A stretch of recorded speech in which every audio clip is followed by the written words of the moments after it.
வானொலியில் நீங்கள் கேட்டு மகிழ்ந்த தென்கட்சி கோ சுவாமிநாதன் ஐயா அவர்களின் இன்றொரு தகவல் தொகுப்பினை கேட்டு மகிழுங்கள். ஒரு பெரிய காடு, அந்த காட்டுக்கு மத்தியில் ஒரு ஆசிரமம். அங்கே ஒரு முனிவர் இருந்தார். பல இடங்கள்லேருந்து வர்ற குழந்தைகளுக்கு அவர் பாடம் சொல்லி கொடுத்துக்கிட்டு இருக்கிறார். ஏழை பணக்காரர் அப்படிங்கிற வித்தியாசம்லாம் கிடையாதுங்க. எல்லாரும் அவர்கிட்ட தங்கள் பிள்ளைகளை அனுப்பி வச்சாங்க.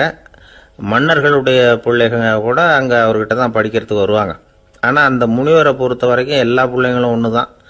இது யார் வீட்டு பிள்ளைன்னெல்லாம் பார்க்க மாட்டார், எல்லாரும் சமம். மாணவர்கள்லாம் அங்கேயே மாத கணக்கில் வருஷ கணக்கில் தங்கியிருந்து பாடம் கற்றுக்கிட்டு போகிறது வழக்கம். அவராக பார்த்து போகணுன்னு சொல்கிற வரைக்கும் அங்கேயே இருக்கணும், படிக்கணும். குருகுல வாசம். ஒரு சமயம் ஒரு ராஜகுமாரனும் அவர்கிட்ட படிச்சுக்கிட்டு இருந்தான். அவனுக்கு ஒரு 15 வயசு இருக்கும். சில வருஷம் கழித்து இந்த முனிவர் தன்கிட்ட இருக்கிற மாணவர்களுக்கெல்லாம் பரீட்சை வச்சார். அவங்களுடைய அறிவு முதிர்ச்சியை கணிக்கிறதுக்காக பல சோதனைகள்லாம் வச்சார். ஒவ்வொருத்தராக பார்த்து இனிமேல் நீங்கள் உங்கள் வீட்டுக்கு போகலாம் அப்படின்னு சொல்லி அனுப்பி வச்சுக்கிட்டு இருக்கிறார். எல்லாரும் போயிட்டாங்க. கடைசியாக மிஞ்சி இருந்தது ஒரே ஒரு மாணவன். அவனை மட்டும் வீட்டுக்கு அனுப்பல. யார் அந்த பையன் தெரியுமா? அவன்தான் அந்த ராஜகுமாரன்.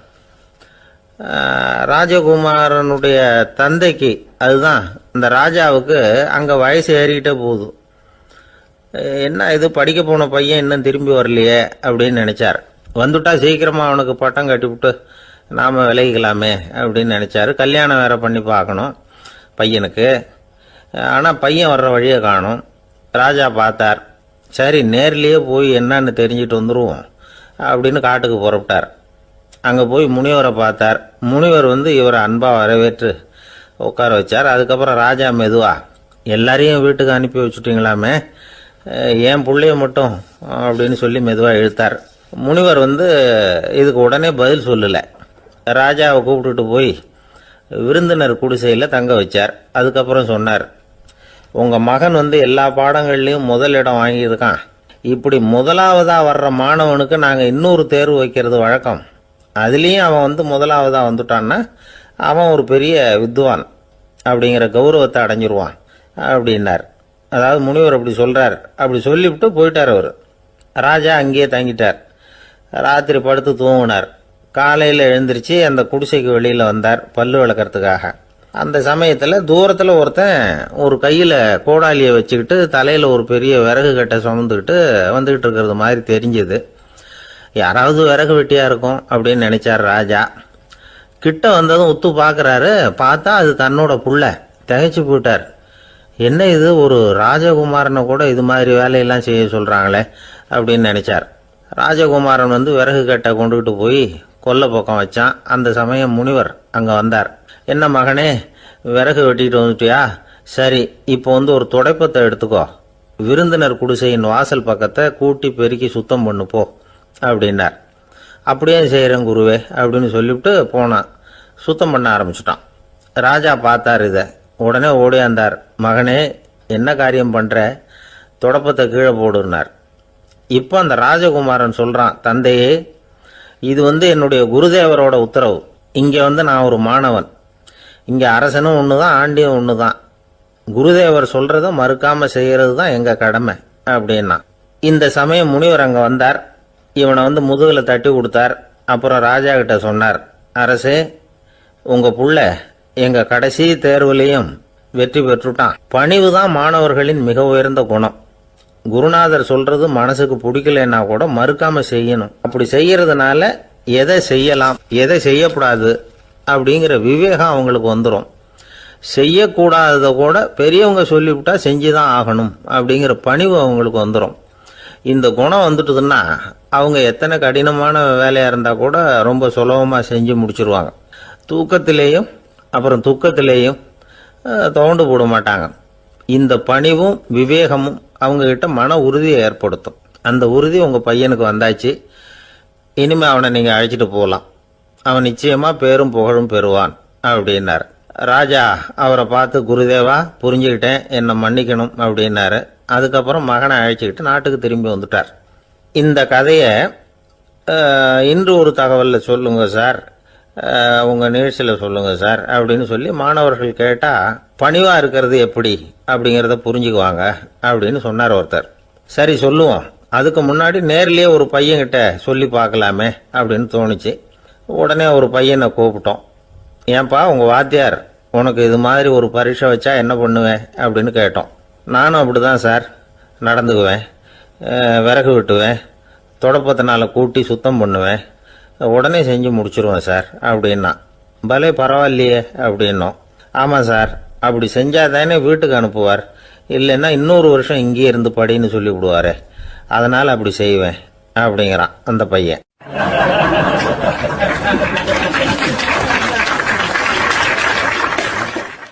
இந்த உலகத்தில் உண்மையாகவே வேதாந்தம் பேசுகிறவங்களும் உண்டு, உள்ளுக்குள்ளே வேற மாதிரி இருந்துக்கிட்டு வெளியில் வேதாந்தம் பேசுகிறவங்களும் உண்டு. ஒரு ஆள் இருந்தார், அவரும் ஒரு கடை வச்சு வியாபாரம் பண்ணிக்கிட்டு இருந்தார். மகா கஞ்சன், யாருக்கும் எந்த உதவியும் செய்ய மாட்டார். எச்சில் கையென்ன ஈர கையை கூட உதற மாட்டார், அப்படிப்பட்ட மனுஷன். அந்த ஊருக்கு ஒரு முனிவர் வந்துக்கிட்டு இருந்தார். வருஷத்துக்கு ஒரு தடவை வருவார், ஒரு நாள் 2 நாள் இருப்பார், அப்புறம் போயிடுவார். அந்த முனிவர் வர்றப்போலாம் இந்த ஆள் எழுந்திரிச்சு ஓடி போய் அவரை வரவேற்பான். ரொம்ப பெரிய வேதாந்தி மாதிரி அவர்கிட்ட பேசிக்கிட்டு இருப்பான். காயமே இது பொய், வெறும் காற்றடைத்த பையும்மா, தர்மம் தலைகாக்கும்மா. பணம் என்ன சார் பணம், இன்னைக்கு ஒருத்தன் கையில் இருக்கும், நாளைக்கு ஒருத்தன் கையில் இருக்கும், எல்லாம் மாயம். எனக்கு தான் இன்னமும் இந்த சம்சார பந்தத்திலிருந்து விடுபடுறதுக்கு நேரம் வரலேம்மா.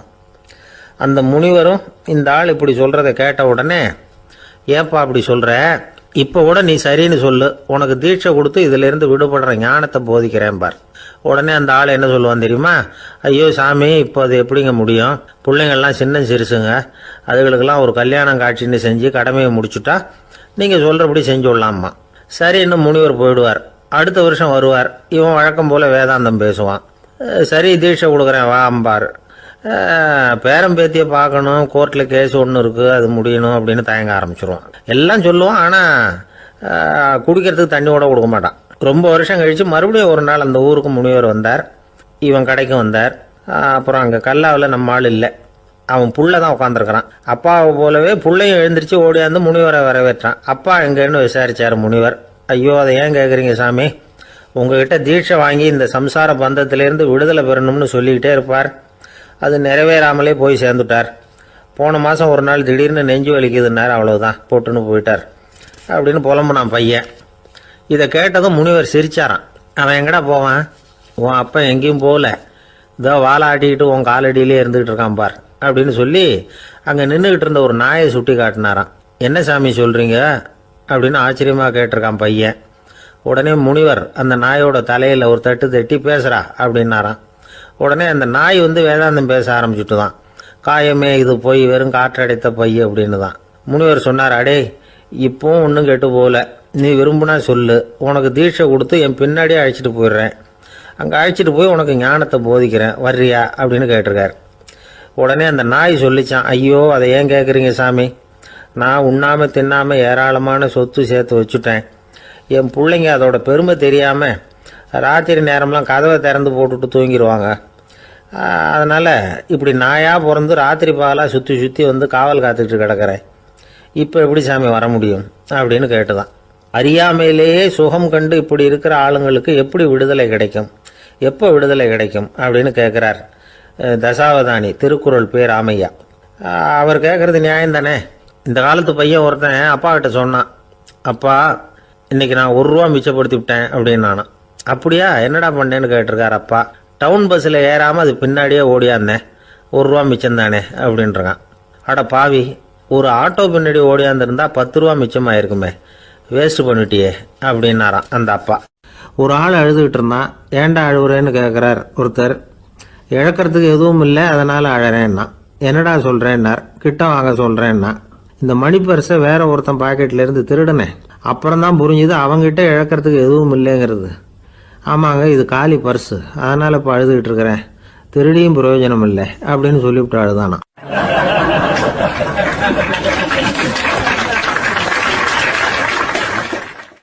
ஒரே ஒரு ஊர், அந்த ஊருக்கு பேர் கொடையாளிப்பட்டி.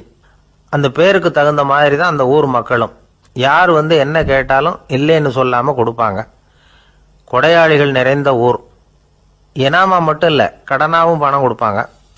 யாருக்காவது அவசரமாக பணம் தேவைப்பட்டதுன்னு வச்சுக்கோங்க, அந்த ஊருக்கு போய் வாங்கிக்கலாம். பத்திரம் தேவையில்லை, சாட்சி தேவையில்லை, ஜாமீன் தேவையில்லை, எந்த உத்தரவாதமும் கேட்காம பணம் கொடுத்துருவாங்க. நம்மால் ஒருத்தனுக்கு பணம் தேவைப்பட்டது, சொந்த பந்தமெல்லாம் கேட்டு பார்த்தா யாரும் கொடுக்குற வழியாக தெரியல. எல்லாரும் அவங்கவுங்க சௌரியத்தை பார்க்குறவங்க, அடுத்தவங்க சௌரியத்தை பற்றி கவலைப்படாதவங்க. இவன் எல்லாரையும் கேட்டு பார்த்துட்டு சோர்ந்து போய் உக்காந்துட்டான். அந்த நேரம் தான் கொடையாளிப்பட்டியை பற்றி கேள்விப்பட்டான். அப்படி ஒரு ஊர் இருக்கிறது தெரிஞ்சதும் அந்த ஊருக்கு வழி கேட்டுக்கிட்டு ஒரு நாள் புறப்பட்டு போனான். வயல்காட்டு வழியாக போக வேண்டியிருந்தது. மெதுவாக நடந்து ஊர் எல்லைக்கு வந்துட்டான். 2 பக்கமும் விவசாய வேலைகள் மும்முரமாக நடந்துக்கிட்டு இருக்குது. ஏர் உழுதுகிட்டு இருக்கிறாங்க. அப்போ அங்கே ஒரு ஆளை பாம்பு கடிச்சுட்டுது. பக்கத்தில் வேலை செஞ்சுக்கிட்டு இருந்தவங்க ஓடி வந்தாங்க. அவசரமாக செய்ய வேண்டிய முதல் உதவியெல்லாம் செஞ்சு பார்த்தாங்க. பலன் இல்லை. அந்த ஆள் செத்து போட்டான். அவன் செத்து விட்டான்னு தெரிஞ்சதும் அவனை தூக்கி வரப்பு மேலே போட்டுட்டு எல்லாரும் அவங்கவுங்க வேலையை கவனிக்க ஆரம்பிச்சிட்டாங்க. அங்கே ஒரு ஆள் இவனை பார்த்து சொன்னான், ஐயா, நீங்கள் போகிற வழியில் இவன் சொந்தக்காரன் இவனுக்கு சோறு கொண்டுகிட்டு வருவான், இவன் இங்கே செத்துட்டான்னு அவங்ககிட்ட சொல்லிவிடுங்க அப்படின்னா. இவனுக்கு ரொம்ப ஆச்சரியம். என்னடா இது, பாம்பு கடிச்சுட்டுதுன்னதும் பதறி அடிச்சுக்கிட்டு ஓடி வந்தாங்க, செத்துட்டான்னதும் பேசாமல் தூக்கி போட்டுட்டு போயிட்டாங்க அப்படின்னு நினச்சிக்கிட்டே நடந்து போகிறான். எதிரில் சோறு கொண்டுக்கிட்டு ஒரு ஆள் வந்தான். இவன் விவரத்தை சொன்னான். அங்கே அவங்க சொந்தக்காரன் பாம்பு கடிச்சு செத்து போட்டான் அப்படின்னா. அவன் கொஞ்ச நேரம் அமைதியாக நின்னான். அதுக்கப்புறமா அங்கேயே வரப்பில் உட்காந்து கொண்டுகிட்டு வந்த சோத்தை தானே சாப்பிட்டு முடித்தான். பேசாமல் எழுந்திரிச்சு திரும்பி போயிட்டான். கொஞ்சம் கூட பதறல, அழலை. இப்படியும் ஒரு ஊரா அப்படின்னு நினச்சி ஆச்சரியப்பட்டுக்கிட்டே இவன் ஊருக்குள்ளே போனான். ஒரு பெரிய மனுஷனை பார்த்து பணம் கேட்டான். அவரும் இவனோட பேரையும் ஊரையும் மட்டும் விசாரிச்சுக்கிட்டு தேவையான பணத்தை கொடுத்துட்டார்.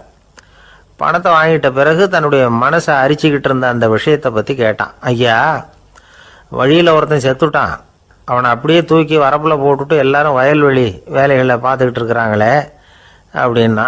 இதுக்கு அந்த பெரியவர் சொன்னார், ஆமாம், அப்படி தான் செய்வோம். வேலை முடிஞ்சு வீட்டுக்கு திரும்புகிறப்போ அவனை தூக்கிட்டு வந்து அடக்கம் பண்ணிடுவோம் அப்படின்னார். ரொம்ப ஆச்சரியமாக இருக்கே அப்படின்னா. ஏன் உங்கள் ஊரில் யாராவது செத்துட்டா என்ன பண்ணுவீங்க அப்படின்னு கேட்டார். என்ன இப்படி கேட்குறீங்க, எங்கள் ஊரில் எல்லாம் பணத்தை தூக்க விட மாட்டாங்க, ஒப்பாரி வைப்பாங்க, கட்டி புரண்டு அழுது புலம்பி தீத்துருவாங்க அப்படின்னா. இவன் பெரியவர் பார்த்தார். அவங்ககிட்ட கொடுத்த பணத்தை லபக்குன்னு பறிச்சுக்கிட்டார். திருப்பி வாங்கிட்டார். இவன் பதறி போய் நிற்கிறான்.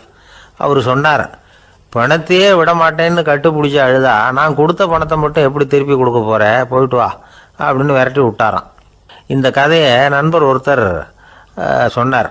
கதை வேடிக்கையாக தெரிஞ்சால் கூட இதில் கருத்து உண்டு. பணம் பிணம் இது ரெண்டையுமே விடுறதுக்கு அவ்வளவு சுலபமாக மனம் வர்றதில்லை. இந்த 2 விஷயங்கள்லேயும் அறிவார்ந்த செயல்பாடு தேவை. ஒரு பேருந்து மரத்தில் மோதி விட்டுது. எல்லாரும் அடிபட்டு முனைகிட்டு கிடக்கிறாங்க. டிரைவர், கண்டக்டர் இவங்களுக்கும் அடி. அவங்களும் ஒரு பக்கம் கிடக்கிறாங்க.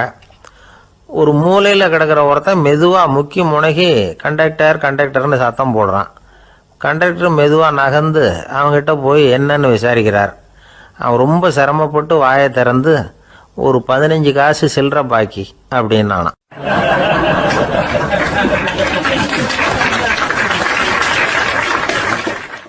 இப்பெல்லாம் நம்ம ஊரில் மாமியார் மருமகள் ஒருத்தர் நல்லா புரிஞ்சுக்கிட்டு நல்ல விதமாக தான் இருக்கிறாங்க பல இடத்துல.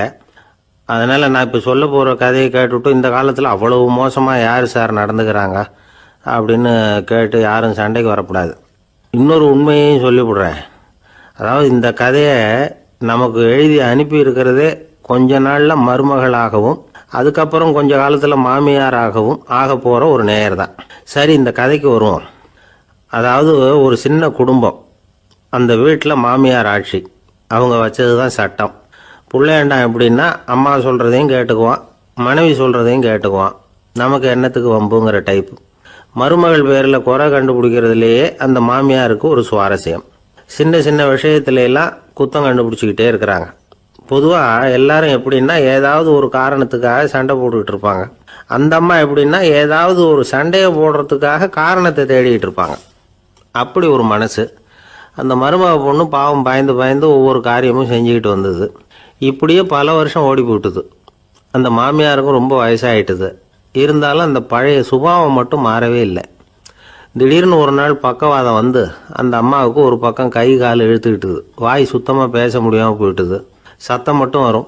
ஒரு பக்கத்து கை காலை அசைக்க முடியும். பேசுறதெல்லாம் கையால் தான், அதாவது கை சைகையால். இப்படிப்பட்ட நிலைமையில கூட அந்த பொண்ணு தண்ணியோ பாலோ இவங்க எதிரில் கொண்டாந்து வச்சா அதை வேணும்னே தட்டி விட்டுட்டு ஒம்பு வளர்க்குறது. அதுக்கப்புறம் அந்த பொண்ணு தரையை சுத்தப்படுத்தும்ல, அதை பார்த்து ரசிக்கிறது. இருந்தாலும் அந்த பொண்ணு இதையெல்லாம் பெருசுப்படுத்தாமல் ரொம்ப பொறுமையாக தான் இருந்தது. ஒரு நாள் வீட்டில் வச்சுருந்த பாலை பூனை குடிச்சிட்டு போயிட்டுது. வயசான காலத்தில் இந்த அம்மா பால் இல்லாமல் கஷ்டப்படுவாங்களே அப்படின்னு நினச்சி பக்கத்து வீட்டில் போய் கொஞ்சம் பால் வாங்கிட்டு காய்ச்சி மாமியார் முன்னாடி கொண்டாந்து வச்சுது அந்த பொண்ணு. வழக்கம் போல் அந்த அம்மா பாலை தட்டி விட்டுட்டாங்க. இது அந்த மருமக பொண்ணு கவனிச்சுட்டுது. இவ்வளவு நாள் பொறுமையாக இருந்த இந்த மருமகளுக்கு இன்னைக்கு இதை பார்த்து தான் அசாத்திய கோபம் வந்துட்டுது. கதவுக்கு பக்கத்தில் சாத்தி வச்சிருந்த உலக்கையை எடுத்து மாமியார் தலையில் போட, அது குறி தவறி கழுத்தில் பட, அந்த அம்மா கழுத்தை பிடிச்சிக்கிட்டு ஊன்னு கத்த, இந்த பொண்ணு ஒன்றும் அலட்டிக்காமல் உலக்கையை எடுத்து மறுபடியும் கதவு பக்கம் சாத்தி வச்சுட்டு அது பாட்டுக்கு நடந்து போயிட்டுது. இருந்தாலும் மனசுக்குள்ளே லேசாக ஒரு பயம். கணவன் வீட்டுக்கு வந்ததும் என்ன விஷயம்னு கேட்டால் எப்படி சமாளிக்கிறது? அன்னைக்குன்னு பார்த்து ரொம்ப நேரம் கழித்து வீடு வந்து சேர்ந்தான் கணவன். உடனே அந்த அம்மா புகார் பண்ண ஆரம்பிச்சுட்டுது. பேச்சு தான் வராத, அதனால் ஒரு பக்கத்து கையால் சைகை காட்டுது. கதவுக்கு பக்கத்தில் இருந்த உலக்க பக்கமாக கையை நீட்டி காட்டி, அப்படியே அந்த கையை தன் கழுத்துக்கு பின்பக்கமாக சுற்றி காட்டி, நாக்கை வெளியில் நீட்டி நடந்த விஷயத்தை புரிய வைக்கிறதுக்கு முயற்சி பண்ணுது. இவனுக்கு ஒன்றும் புரியல. என்ன சொல்கிறாங்க அம்மா அப்படின்னு மனைவி கிட்ட கேட்குறான். அதுக்கு அந்த பொண்ணு ரொம்ப புத்திசாலித்தனமா, என்னங்க உங்கள் அம்மா சொல்கிறது உங்களுக்கு இன்னும் புரியலையா? அவங்க உங்களை பார்த்து என்ன சொல்கிறாங்கன்னா, ஏண்டா உலக்க மாதிரி நிற்கிற, சாக போகிற எனக்கு சங்கிலி எதுக்கு, என் கழுத்தில் கிடக்கிற இந்த சங்கிலியை கழட்டி என் மருமக கழுத்தில் போடுறா அப்படின்னு சொல்கிறாங்க அப்படின்னு தான். ஓ அப்படியா விஷயம்னு சொல்லி அம்மா கழுத்தில் இருந்த சங்கிலியை எடுத்து மனைவி கழுத்தில் போட்டுட்டு, அம்மா உன் விருப்பப்படியே போட்டாச்சு, இனிமேலாவது நிம்மதியாக படுத்து தூங்கு அப்படின்னு சொல்லிவிட்டு உள்ளே போயிட்டான். பார்த்தீங்களா கதையை? அதனால தான் மாமியார்கள் சைகை காட்டுறதுன்னா கூட இனிமேல் ஜாக்கிரதையாக இருக்கணும். ஒரு கடற்கரை ஓரம், அங்கே ஒரு சின்ன கிராமம். அந்த கிராமத்தில் ஒரு சின்ன பள்ளிக்கூடம். கடற்கரை ஓரத்தில் உள்ள ஒரு விடுதியில் ஓய்வுக்காக ஒருத்தர் தங்கியிருக்கிறார். பள்ளிக்கூடத்தில் ஏதோ விழா நடக்கிறது மாதிரி தெரிஞ்சுது. உடனே அவர் அந்த பக்கமாக வந்தார். இங்கே என்ன நடக்குதுன்னு விசாரித்தார். பள்ளி ஆண்டு விழா நடக்குதுன்னாங்க. உடனே போனார். கண்காட்சி ஒன்று வச்சுருந்தாங்க. உள்ளே போய் பார்த்தார். பள்ளிக்கூடத்தில் படிக்கிற மாணவர்களே சொந்தமாக தயார் பண்ண பொருள்களை காட்சிக்கு வச்சுருக்கிறாங்க. அந்த ஊர் மக்கள்லாம் அதை கூட்டம் கூட்டமாக போய் பார்த்துக்கிட்டு இருக்கிறாங்க. இவரும் ஆர்வமாக அதையெல்லாம் பார்த்துக்கிட்டே போகிறார். ஒரு இடத்துல ஒரு சின்ன ரயில் செஞ்சு வச்சுருந்தாங்க, மாணவர்களே தயார் பண்ணது. மின்சாரத்தால் அது ஓடுறது மாதிரி பண்ணி வச்சுருந்தாங்க. அதில் ஒரு சின்ன பொத்தான் இருக்கும், அது அமுக்குனா ரயில் ஓடும், சுற்றி சுற்றி வரும். மாணவர்கள் எதிரில் நின்று அதுக்கு விளக்கம் கொடுத்துக்கிட்டு இருக்கிறாங்க. இவர் அதை கவனித்தார். ரயில் ஓடுறத பார்த்தார். அங்கே நின்றுக்கிட்டு இருந்த மாணவர்கள்கிட்ட விளையாட்டாக கேட்டார், ஏன்பா இந்த ரயில் எதனால் ஓடுது அப்படின்னு கேட்டார். இவர் சக்தியினால் ஓடுது அப்படின்னாங்க மாணவர்கள். அது என்ன சக்தின்னு கேட்டார். அதுக்கு பேர் மின்சாரம் அப்படின்னாங்க.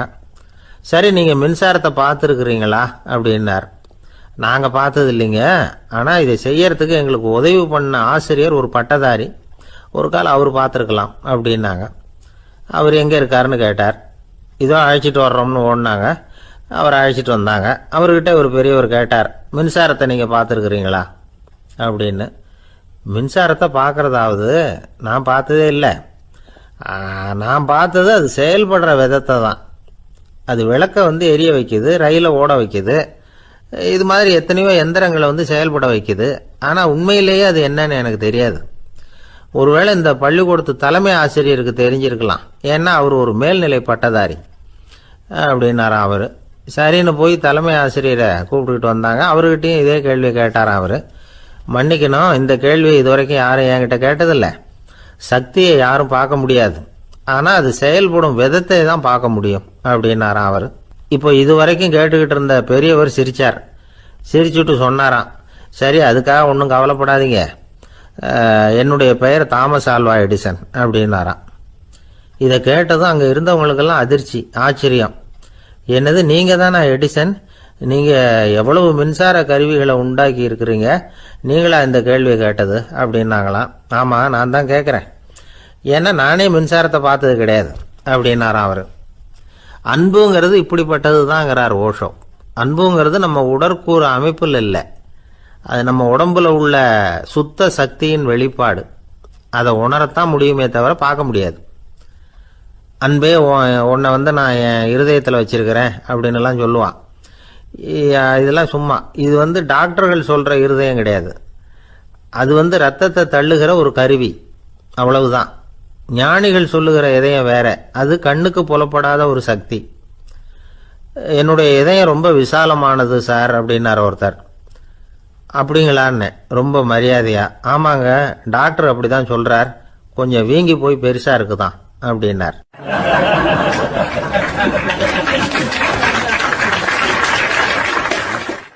உங்கள் பையன் எப்படி சார் இருக்கான் அப்படின்னு விசாரிச்சார் ஒருத்தர்.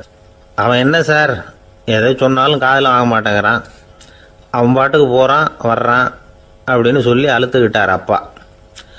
பெரியவங்க சொல்கிறத சின்ன பிள்ளைங்க கேட்கறது இல்லைங்கிறது ஒரு குறை. பெரியவங்க சொல்கிறது சின்ன பிள்ளைங்க காதலையே விழறது இல்லைங்கிறது ஒரு குறை. இது கொஞ்சம் சீரியஸான விஷயம், கவனித்து பார்க்கணும். ஒரு குழந்தைக்கு காது சரியாக கேட்குதா இல்லையா அப்படிங்கிறத நாம தான் கவனித்து பார்த்து கண்டுபிடிக்கணும். அதுவாக நம்மக்கிட்ட தவழ்ந்து வந்து அப்பா எனக்கு காது கேட்கல, அழைச்சிட்டு போங்க டாக்டர்கிட்ட அப்படின்னுலாம் சொல்லிகிட்டு இருக்காது. அது சரி, ஒரு குழந்தைக்கு காது சரிவர கேட்குதா இல்லையா அப்படிங்கிறத முன்கூட்டியே நாம் தெரிஞ்சுக்கிறது எப்படி? அதுக்கு சில வழி இருக்குது. உங்கள் குழந்தைய கொஞ்சம் அப்படியே கவனித்து பாருங்கள். அடிக்கடி ஜலதோஷம், காதில் அரிப்பு ஏற்படுதா, மூக்கு வந்து விரிவாகவும், அப்புறம் வந்து டான்சில், அடினாய்டு, சத அழற்சி, இது மாதிரி ஏதாவது இருக்கா, வாயிலிருந்து எச்சில் ஒழுகுதா, குழந்தை வாயினால் சுவாசிக்குதா, பற்கள் வந்து முன்னாடி தள்ளி வளருதா, இதெல்லாம் அதுக்கு அறிகுறி. அப்புறம் இந்த VBDF TH இப்படி இந்த ஒலிகள் சேர்ந்த வார்த்தைகளை வந்து குழந்தை வந்து சரியாக புரிஞ்சுக்காது. இப்போ உதாரணத்துக்கு பட்டுன்னு சொல்லு குழந்தை அப்படின்னீங்கன்னா அது வந்து கட்டுன்னு சொல்லும். அதாவது பட்டு சவுண்டை அதால் புரிஞ்சிக்க முடியல. அப்புறம் உங்கள் குழந்தை வந்து உங்களை உறக்க பேச சொல்கிறானா, அடிக்கடி கேள்வி கேட்குறானா, சாப்பிட்றப்போ கவனம் இல்லாமல் இருக்கானா, படிப்பில் போதுமான முன்னேற்றம் இல்லையா, வகுப்பில் சரியாக கவனிக்கிறது இல்லையா, இப்படிலாம் இருந்தால் ஆரம்பத்திலேயே டாக்டர்கிட்ட அழைச்சிட்டு போய் சிகிச்சையை வந்து ஆரம்பிச்சுடலாம், குணப்படுத்தி விடலாம். குழந்தைக்கு காது சரியாக கேட்கலன்னா நீங்கள் செய்ய வேண்டியது என்ன தெரியுமா? அவனுக்கு காது கேட்கலேங்கிறதுக்காக அவன் முன்னாடி சத்தம் போட்டு பேசக்கூடாது. மெதுவாக சீராக பேசணும், அவனை பார்த்து பேசணும். உங்கள் உதட்டு அசைவுகள் வந்து அவனுக்கு உதவும், அதை பார்த்தே புரிஞ்சுக்குவான். நீங்கள் வாயில் வெத்தலை பாக்கு போட்டுக்கிட்டோ புகை பிடிச்சிக்கிட்டோ பேசக்கூடாது. அப்படி பேசினா அவனால் அந்த உச்சரிப்பை சரியாக புரிஞ்சிக்க முடியாது. ஒரு வார்த்தையை சொல்கிறீங்க, அவனுக்கு புரியல அப்படின்னா அதே வார்த்தையை மறுபடியும் சொல்லணும். அவனுக்கு நீங்கள் முதல்ல சொன்ன வார்த்தை புரியலேன்னு நினச்சிக்கிட்டு மறுபடியும் திருப்பி சொல்கிறப்போ அதே அர்த்தம் வரக்கூடிய வேறு வார்த்தையை சொல்லக்கூடாது. இப்படிலாம் நடந்துக்கிட்டா அவனுக்கு வந்து மன திடத்தை ஏற்படுத்த முடியும். இல்லைன்னா அவனுக்கு வந்து தாழ்வு மனப்பான்மை வந்துடும். குழந்தைக்கு காது கோளாறுன்னா ஆரம்பத்திலேயே டாக்டர்கிட்ட அழைச்சிட்டு போனால் போதும், குணப்படுத்தி விடலாம். அப்புறம் பார்த்துக்கலாமே அப்படின்னு அலட்சியமாக இருந்துட்டாதான் கஷ்டம். சில பேர் கோபத்தில் சின்ன பிள்ளைங்க காதை பிடிச்சி திருகிறது உண்டு. இது ரொம்ப தப்பு. காது கையோடு வந்துட்டா என்ன பண்ணுறது? ஒரு வேடிக்கை கதை, அது கதை தான், நிஜமாக நடந்ததில்லை, அது மாதிரி நடக்கவும் நடக்காது. ஒரு வேடிக்கைக்காக சொல்லப்படுற கதை. அதாவது ஒரு வீட்டில் அப்பா வந்து அம்மாவை பார்த்து சொல்லிகிட்டு இருக்கார், இதை பாரு, நாளைக்கு காலையில் என்னை சீக்கிரம் எழுப்பி விட்ரு, நான் செங்கல்பட்டு வரைக்கும் போயிட்டு வர வேண்டியிருக்கு அப்படின்னாராம். இதை அவங்க பையன் காதில் வாங்கிட்டு இருக்கான். அப்பாவுக்கு சிரமம் வேண்டாமே அப்படின்னு நினச்சி அவனே காலையில் யாருக்கும் தெரியாமல் எழுந்திரிச்சு புறப்பட்டு செங்கல்பட்டு போட்டான். சாயந்தரமாக திரும்பி வந்தான். அப்பா பையனை காணாமல் அலமோதிக்கிட்டு இருக்கிறார். சாயந்தரமாக பையனை பார்த்ததும் எங்கடா போயிட்டு வந்தேன்னு கேட்டார் கோவமா. செங்கல்பட்டுக்கு போயிட்டு வந்தேப்பா, நீ வேணா அலைய வேண்டாமேன்னு அப்படின்னா. எதுக்கடா போனேன்னு அதட்டினார். அதான்ப்பா, நீ நேற்று வந்து அம்மா கிட்ட சொல்லிக்கிட்டு இருந்த, அதை காதில் வாங்கினேன், உனக்காக நான் போயிட்டு வந்தேன் அப்படின்னா. உடனே எந்த காதில் வாங்கினேன் அப்படின்னு சொல்லி காதை பிடிச்சி திருகினார். அந்த காது கையோடு வந்துட்டுது. இது நடந்து கொஞ்ச நாள் கழிச்சு அந்த அப்பாவும் பையனும் கடத்தெருவில் போய்கிட்டு இருக்கிறாங்க. எதிரில் ஒரு நாய் ஓடி வந்தது. அதுக்கு 2 காதும் இல்லை. என்ன இது, இந்த நாய்க்குட்டிக்கு 2 காதும் இல்லை அப்படின்னாரு அப்பா.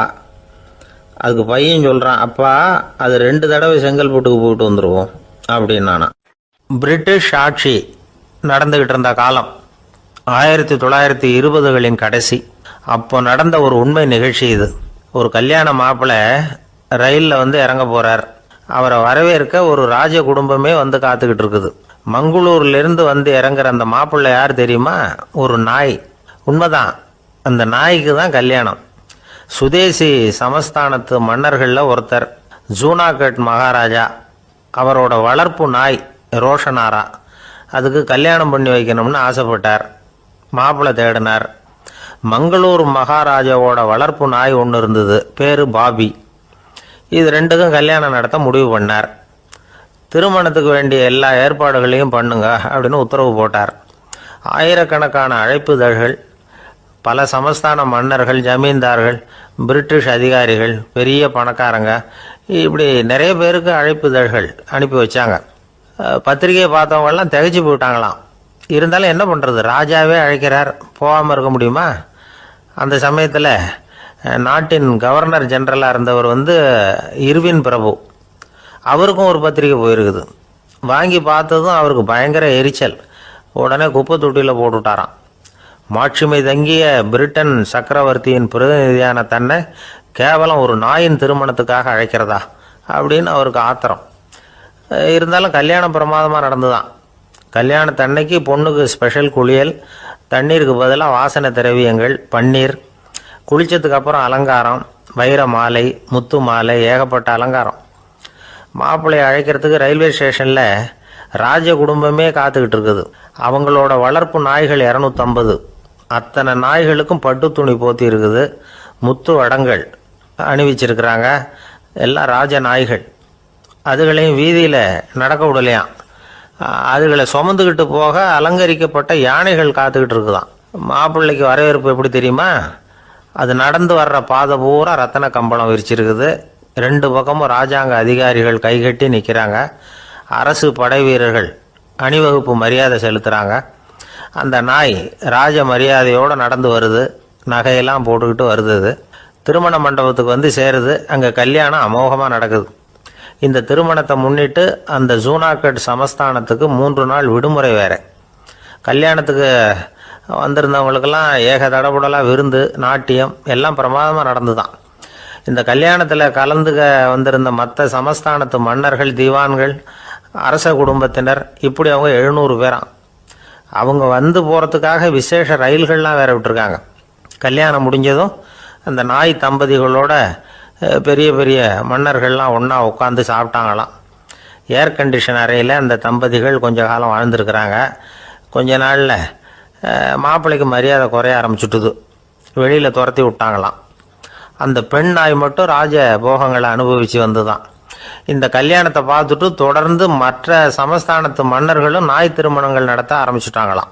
இது உண்மையில் நடந்திருக்குது. இப்படி அது இருக்கட்டும். இப்போ நம்ம கதைக்கு வருவோம். ஒரு ராஜாவுக்கு ரொம்ப நாள் கழித்து ஒரு குழந்தை பிறந்து தான். அரண்மனை ஜோசியரை கூப்பிட்டுருக்கார் ராஜா. ஜோசியரே, என் மகன் வருங்காலத்தில் சிறந்த வாழ் வீரனாக வரணும்னு ஆசைப்படுறேன், வருவானாங்கிறத கொஞ்சம் பார்த்து சொல்லுங்களேன் அப்படின்னாராம். ஜோசியர் சொன்னார், மன்னா, உங்கள் புள்ள வாழ் வீரனாக வர்றது கஷ்டம்.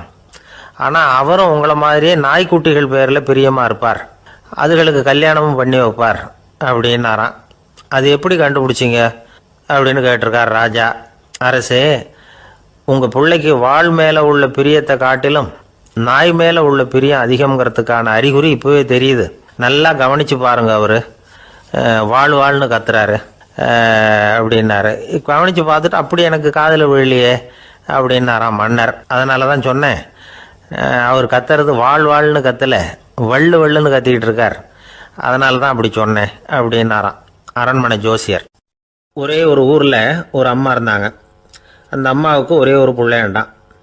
அவனுக்கு ரொம்ப அக்கறையோடு கல்யாணம் பண்ணி வச்சாங்க. கல்யாணம் முடிஞ்சதும் மருமக பொண்ணு வீட்டுக்கு சேர்ந்தது. அப்பாடா, என் கடமை முடிஞ்சது, இனிமே அக்கடான்னு எங்கேயாவது ஒரு மூலையில் படுத்து கிடக்கலாம் அப்படின்னு நினச்சாங்க அந்த அம்மா. ஆனால் நினைக்கிறபடி எங்கே நடக்குது? அதுக்கப்புறம் தான் பிரச்சனையே ஆரம்பமாச்சு. மருமகள் குணம் சரியில்லை, ஒரு மாதிரி. அந்த பொண்ணு வீட்டுக்கு வந்ததுமே முதல் வேலையாக மாமியாரை பார்த்து, அதுதான் நான் வந்துட்டேன்ல, இனிமேல் உங்களுக்கு என்ன வேலைங்க, புறப்பட வேண்டியது தானே, காசி ராமேஸ்வரம்னு எங்கேயாவது போங்க அப்படின்னுட்டு தான்.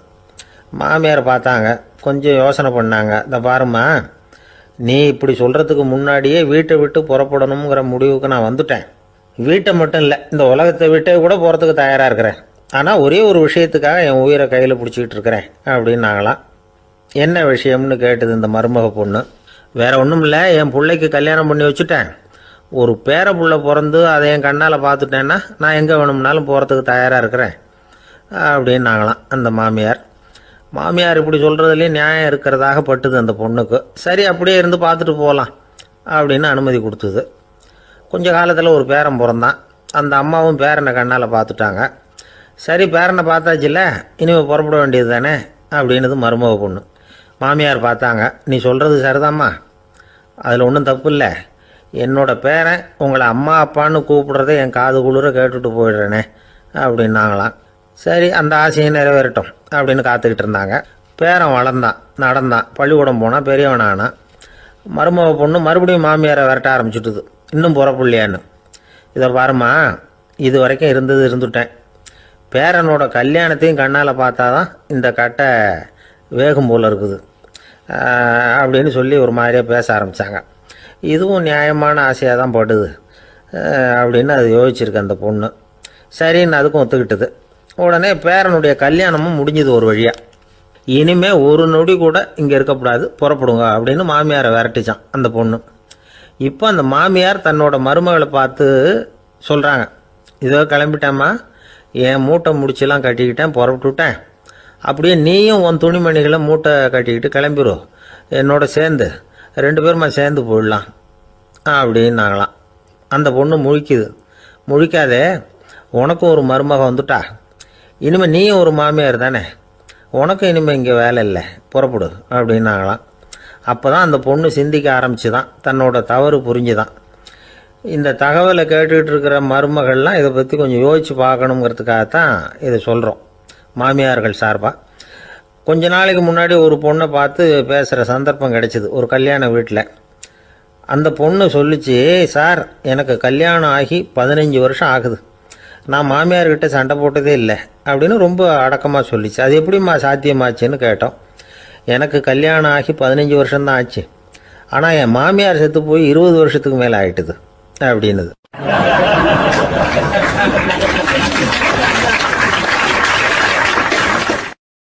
ஒரு அப்பாவுக்கு 2 பிள்ளைங்க.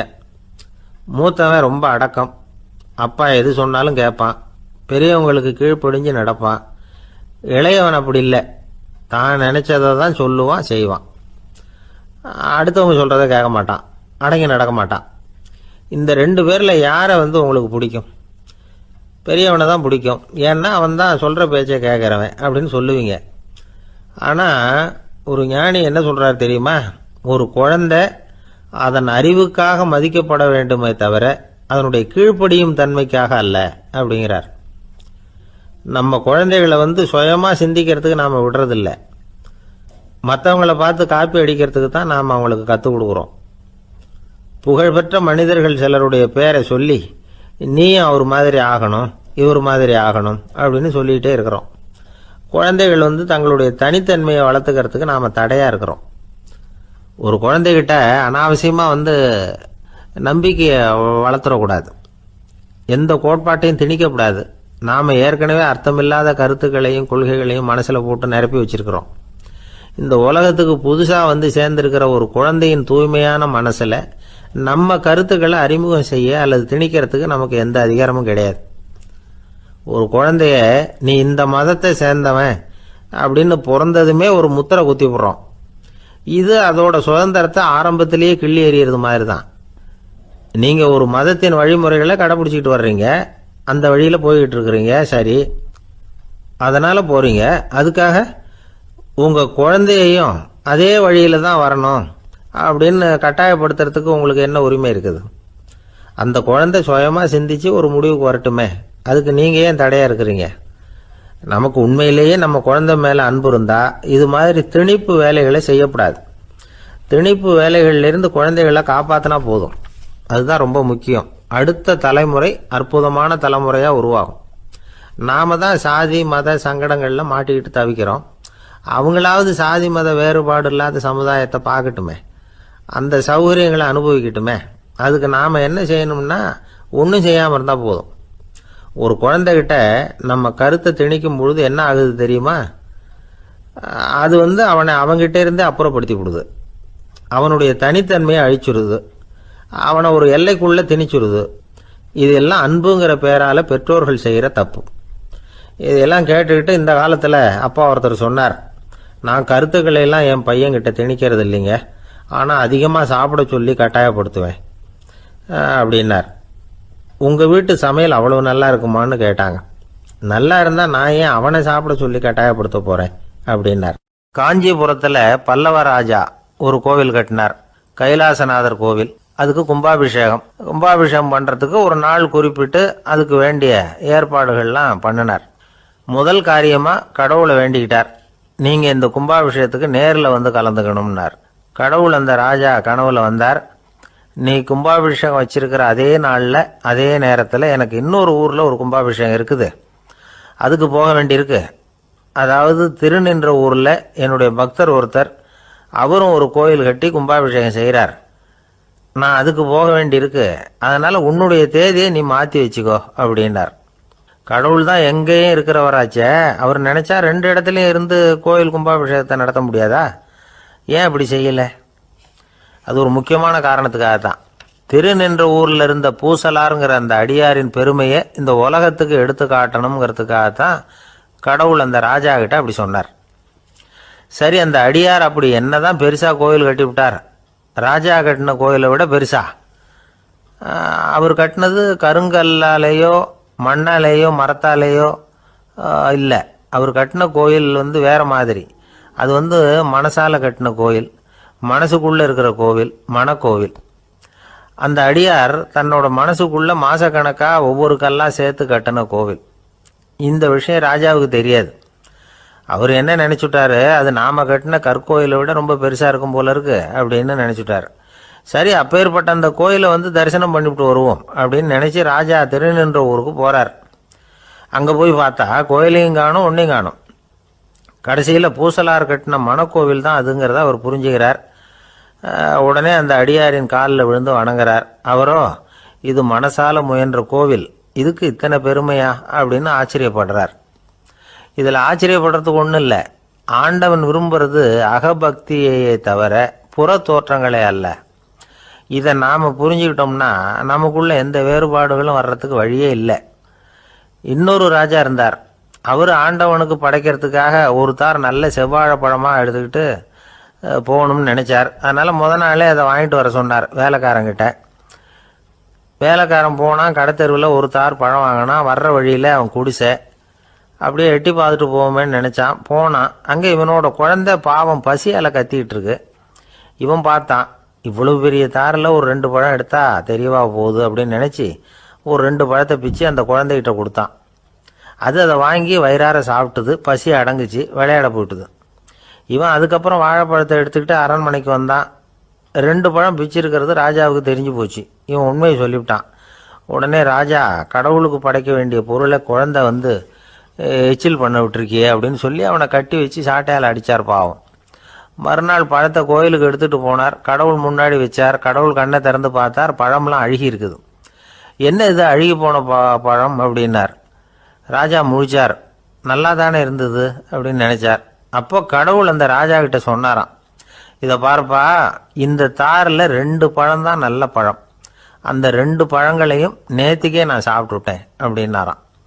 அப்போ தான் ராஜாவுக்கு புரிஞ்சுது, ஏழை குழந்தையின் பசியை தீர்க்கறதுக்காக உதவுன அந்த 2 பழம்தான் இறைவன் சாப்பிட்ட பழம்னு. இறைவன் இருக்கிற இடம் எது? இதுதான். ஆந்திர நாட்டில் ஒரு அரசர் இருந்தார். அந்த அரசர்கிட்ட ஒரு அமைச்சர் இருந்தார். அந்த அமைச்சர் பேர் ராயண பாஸ்கர். அவர் ஒரு பெரிய அறிவாளி. அது மட்டும் இல்லை, மிகச்சிறந்த கொடையாளி. யார் எது கேட்டாலும் இல்லைன்னு சொல்ல மாட்டாராம்.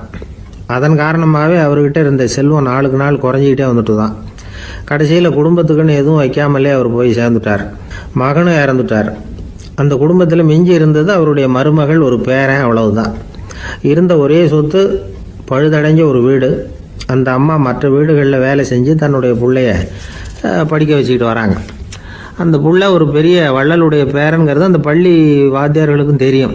அதனால் அவங்களும் இவங்ககிட்ட கொஞ்சம் அன்பாகவும் அக்கறையாகவும் பழகி பாடம் சொல்லி கொடுத்துக்கிட்டு இருக்கிறாங்க. ஒரு நாள் ஒரு புகழ்பெற்ற கவிஞர் ஒருத்தர் அந்த பள்ளிக்கூடத்துக்கு வந்திருக்கிறார். ஆசிரியர்கள்கிட்ட பேசிக்கிட்டு இருந்தப்போ ஒரு செய்தியை சொன்னாராம். ராயண பாஸ்கருங்கிற வள்ளல் எனக்கு நிறைய உதவிகள் செஞ்சிருக்கார், என்னை பாராட்டி பரிசுகள்லாம் கொடுத்துருக்கிறார். அந்த வள்ளல் வாழ்ந்த கிராமத்தை பார்க்கணுங்கிறதுக்காக தான் இப்போ இங்கே வந்திருக்கிறேன் அப்படின்னாராம். ஆசிரியர் உடனே இந்த பையனை கூப்பிட்டு, இதை பாருங்கள், இவன் யார் தெரியுமா, நீங்கள் குறிப்பிடுகிற அந்த வள்ளலின் பேரன் அப்படின்னு அறிமுகப்படுத்தினாராம். கவிஞரின் கண்களில் ஆனந்த கண்ணீர். அந்த பரவச நிலையிலேயே அந்த வள்ளலை பற்றி கவி பாட ஆரம்பிச்சுட்டாராம். இந்த சின்ன பையன் அதை கேட்டிருக்கிறான். உடனே என்ன பண்ணான் தெரியுமோ, தன் கையில் அணிஞ்சிருந்த ஒரு பொன் வளையலை கழட்டி அந்த கவிஞருக்கு பரிசாக கொடுத்துட்டானான். எல்லாருக்கும் ஆச்சரியம். தாத்தா இருக்கும் நிலையில் கொடுத்தார், பேரன் இல்லாத நிலையிலையும் கொடுக்குறான். பையனை எல்லாரும் பாராட்டினாங்களாம். இருந்தாலும் அவனுக்குள்ள ஒரு பயம் எதுவும் ஆரம்பமாச்சு. பள்ளிக்கூடம் விட்டு வீட்டுக்கு வரும்பொழுது அந்த பயம் இன்னும் அதிகமாயிட்டுது. அம்மா என்ன சொல்லுவாங்களோ தெரியலையே, ஏதோ திடீர்னு தோணிச்சு வளையல கட்டி கொடுக்கணும்னு கொடுத்துட்டோம். குடும்பம் இருக்கிற நிலையில் இப்படி நான் செஞ்சது தப்பா, வீட்டு செலவுக்கே அம்மா எவ்வளவு கஷ்டப்படுறாங்க, வீட்டுக்கு போனதும் என்ன நடக்குமோ தெரியலையே அப்படின்னு நினச்சி பயந்துக்கிட்டே அவன் வீட்டுக்குள்ளே அடி எடுத்து வைக்கிறான். அம்மா கூப்பிட்டு சாப்பாடு போட்டாங்க. அவங்க கண்ணில் படக்கூடாதுங்கிறதுக்காக ஒரு கையை பின்னாடி மறைச்சிக்கிட்டே இருந்தான். அம்மா இதை கவனிச்சிட்டாங்க. ஏய், உன் கையை ஏன் அப்படி வச்சிருக்கிற, உன் கைக்கு என்னாச்சு, ஏதாவது அடிபட்டு போச்சா அப்படின்னு கேட்டுக்கிட்டே கையை எடுத்து பார்க்குறாங்க. வளையல காணலை. வளையல் எங்கே அப்படின்னு கேட்குறாங்க. இவன் தயங்கிக்கிட்டே நடந்ததை சொல்கிறான். அது கேட்டதும் அந்த அம்மாவோட முகம் கோபத்தால் சவுந்து போச்சான். முட்டாளே, என்ன காரியம் பண்ண அப்படின்னு கன்னத்தில் அரைஞ்சிட்டாங்களாம். அம்மா, என்னை அடிக்காத, ஏதோ தெரியாமல் தப்பு பண்ணிட்டேன் அப்படின்ட்டு இருக்கான். மகனே, வளையலை கொடுத்ததுக்காக நான் உன்னை அடிக்கலை, அப்படிங்க பின்ன எதுக்கு அடித்தேன்னு கேட்டிருக்கான். உன் பாட்டனார் ஒரு பெரிய வள்ளல், அவர் எதையும் பாதி வேலையை செய்யறதில்ல, அவருடைய பேரை நீ அரைகுறை வேலை செஞ்சுட்டு வந்திருக்கிற அப்படின்னாங்களாம். என்னம்மா சொல்கிறேன் இருக்கான். நீ ஒரே ஒரு வளையலை மட்டும்தானே கட்டி கொடுத்துருக்குற, கொடுக்கறதா இருந்தால் ரெண்டையும் சேர்த்துல கொடுத்துருக்கணும், அதுதானே உங்கள் தாத்தாவுக்கு பெருமை அப்படின்னாங்களாம். அம்மா, தெரியாமல் இப்படி செஞ்சுட்டேன், உங்கள்கிட்டையும் அரை வாங்கிட்டேன் அப்படி இப்படின்னு அவன் சொல்லியிருக்கிறான். இப்போ அம்மா கொஞ்சம் இருங்க, அந்த கவிஞர் இன்னைக்கு நம்ம ஊரில் தான் தங்கியிருப்பார், நாளைக்கு காலையில் தான் அவர் எங்கே இருக்காருன்னு விசாரித்து இன்னொரு வளையலையும் கொடுத்துட்றேன் அப்படின்ட்டுருக்கான். மகனே, நல்ல செயல்களையெல்லாம் நாளைக்குன்னு ஒத்தி போடாத, நாளைக்கு என்ன நடக்குங்கிறது யாருக்கு தெரியும், இப்போவே போ, எங்கே இருக்காருன்னு பாரு அப்படின்ட்டுருக்காங்க. மகன் புறப்பட்டான். பள்ளி ஆசிரியர்கிட்ட போய் கேட்டானா அந்த கவிஞர் எங்கே இருக்காருன்னு. அவர் சொன்னாராம். உடனே போய் அவர் இருக்கிற இடத்துல கதவை தட்டியிருக்கான். ராத்திரி நேரத்தில் இவனை கண்டதும் அவருக்கு ரொம்ப ஆச்சரியம். இவன் இன்னொரு கை வளையலையும் எடுத்து நீட்டியிருக்கான். அவர் திகைச்சு போய் நிற்கிறார். அவரால் என்ன பண்ணுறதுன்னே தெரியல. ஆனந்த கண்ணீர். இது பெரியவர்கள் கூற கேட்ட ஒரு வரலாறு. இன்னைக்கு இப்படிப்பட்டவங்களை பார்க்க முடியுமா?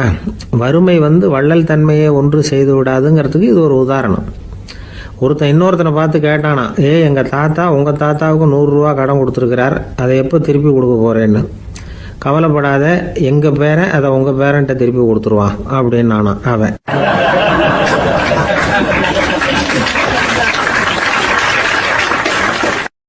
ஒரு ஊரில் ஒரு மன்னர் இருந்தார். புத்தி கூர்மை உள்ள ஒரு மன்னர். பொதுவாக மன்னர்களுக்கு சந்தேகம் வந்தால் சபையில் உள்ள சான்றோர்கள்கிட்ட கேட்டு தெரிஞ்சுக்கிறது தானே வழக்கம். ஆனால் இங்கே அப்படி இல்லை. மற்றவங்களுக்கு சந்தேகம் வந்தால் மன்னர்கிட்ட கேட்டு தெரிஞ்சுக்குவாங்க. அது மாதிரி கேட்டு தெரிஞ்சுக்கிறதுக்காக ஒரு பெரியவர் ஒரு நாள் வந்தார். அவர் கையில் 3 பொம்மைகள் வச்சுருந்தார். 3 ஒரே மாதிரி பொம்மைகள், கொஞ்சம் கூட வித்தியாசம் தெரியல. ஏது இந்த பொம்மைன்னு கேட்டார் மன்னர். எனக்கு வேண்டியப்பட்ட ஒருத்தங்கிட்ட இருந்து இதை வாங்கிட்டு வந்திருக்கிறேன், நான் தான் அவன்கிட்ட இந்த பொம்மையை செஞ்சு கொடுக்கும்படியா கேட்டுக்கிட்டேன். அவன் ரொம்ப புத்திசாலி, அவன் தான் இதை செஞ்சு கொடுத்தான், ஆனால் அதில் ஒரு சிக்கல் அப்படின்னார். என்ன பிரச்சனைன்னு கேட்டிருக்காரு இவர். நான் அவன்கிட்ட கேட்டது 3 விதமான பொம்மைகளாக இருக்கணும்னு கேட்டேன். அவன் என்னடான்னா 3 ஒரே மாதிரியாக செஞ்சு கொடுத்துட்டான் அப்படின்னார். அவன்கிட்டயே கேட்கறது தானே அப்படின்னு இருக்காரு இவர். கேட்டேன், அவன் என்ன சொல்கிறான்னா, இது 3 ஒரே மாதிரி பொம்மை கிடையாது, 3 விதம், ஒன்றுக்கு ஒன்று வித்தியாசம் இருக்குது. இந்த 3 பொம்மையும் 3 விதமான நண்பர்களுக்கு உதாரணங்கள். அப்படின்னு சொல்கிறான். எனக்கு ஒன்றும் புரியல, அதுதான் உங்ககிட்ட வந்தேன் அப்படின்னார். சரி, அந்த பொம்மைகளை இப்படி கொடுங்கோ அப்படின்னு வாங்கினார் மன்னர். எடுத்துக்கிட்டு உள்ளே போனார். கொஞ்ச நேரம் கழித்து வெளியில் வந்தார். அதுக்கப்புறம் சொன்னார், இதை பாருப்பா, அவன் சொன்னது சரிதான், 3 விதம் தான். இது இருக்குதே முதல் பொம்மை, இது உத்தமமான நண்பனுக்கு உதாரணம். இந்த 2வது பொம்மை இது மத்தியமமான நண்பனுக்கு உதாரணம். அந்த 3வது பொம்மை இருக்குதே அது மோசமான நண்பனுக்கு உதாரணம். இதை செஞ்சவன் உண்மையிலேயே பெரிய அறிவாளி தான் அப்படின்னாராம். வந்தவருக்கு ஒன்றும் புரியல. பார்த்தா ஒன்றும் வித்தியாசம் தெரியலையே அப்படின்னு அவன் குழம்பி போய் நிற்கிறான். இப்போது அந்த மன்னர் விளக்கம் கொடுக்குறார். அந்த 3 பொம்மையையும் எடுத்து முன்னாடி வச்சார். ஒரு மெல்லிய கம்பியை கையில் எடுத்தார். அந்த முதல் பொம்மை காதில் விட்டார். கொஞ்ச தூரம் உள்ளே போய் அப்படியே நின்றுட்டுது அந்த கம்பி. அப்புறம் 2வது பொம்மை காதில் அந்த கம்பியை விட்டார். அந்த கம்பி என்னாச்சுன்னா அப்படியே அது வாய் வழியாக வெளில வந்தது. 3வது பொம்மை காதில் கம்பியை செலுத்தினார். அது நேராக இன்னொரு காது வழியாக வெளியில் வந்தது. இப்போ இந்த முதல் வகை இருக்குதே, அது மாதிரியான நண்பர்கள் எப்படி தெரியுமா? நம்ம கஷ்டத்தை அவங்கக்கிட்ட சொன்னால் பேசாமல் கேட்டுக்குவாங்க. வெளியில் அதை யாருக்கிட்டையும் சொல்லிகிட்டு இருக்க மாட்டாங்க. வெளியில் தெரியாமல் நமக்கு உதவி பண்ணுவாங்க. செஞ்சுட்டு அதை நான் தான் செஞ்சேன்னு சொல்லிகிட்டு இருக்க மாட்டாங்க. அதுதான் கம்பி ஒரு காது வழியாக போய் உள்ளே நின்றுட்டுது.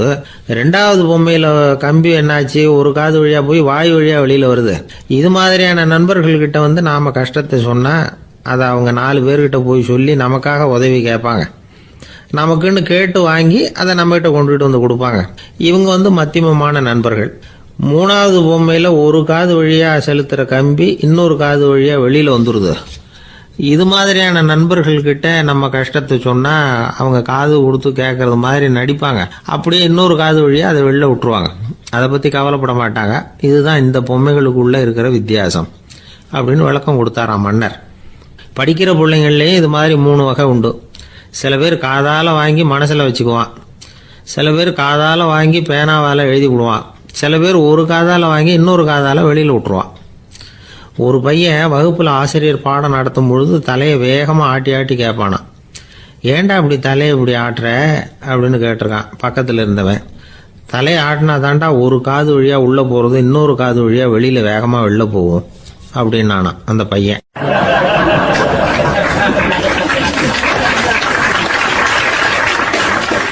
எனக்கு வாழ்க்கையே வெறுத்து போச்சு சார் அப்படின்னு சொல்லிட்டு ஒருத்தர் வந்தார். கொஞ்ச நேரம் பேசினதுக்கப்புறம் அவர் அப்படி சொல்லியிருந்தா அதில் ஒரு அர்த்தம் இருந்திருக்கும். வர்றதுக்கு முன்னாடியே வாழ்க்கை வெறுத்து போச்சுன்னு சொல்லிட்டு வர்றார். என்ன சார் விஷயம்னு விசாரித்தோம். எங்கள் வீட்டில் தினம் 3 வேளையும் ஒரே மாதிரி சாப்பாடு சார், வித்தியாசமே கிடையாது. இப்படியே 3 மாதமாக சாப்பிட்டுக்கிட்டு இருக்கிறேன். அதை விட பட்டினி கிடந்து செத்துடலாம்னு தோணுது அப்படின்னார்.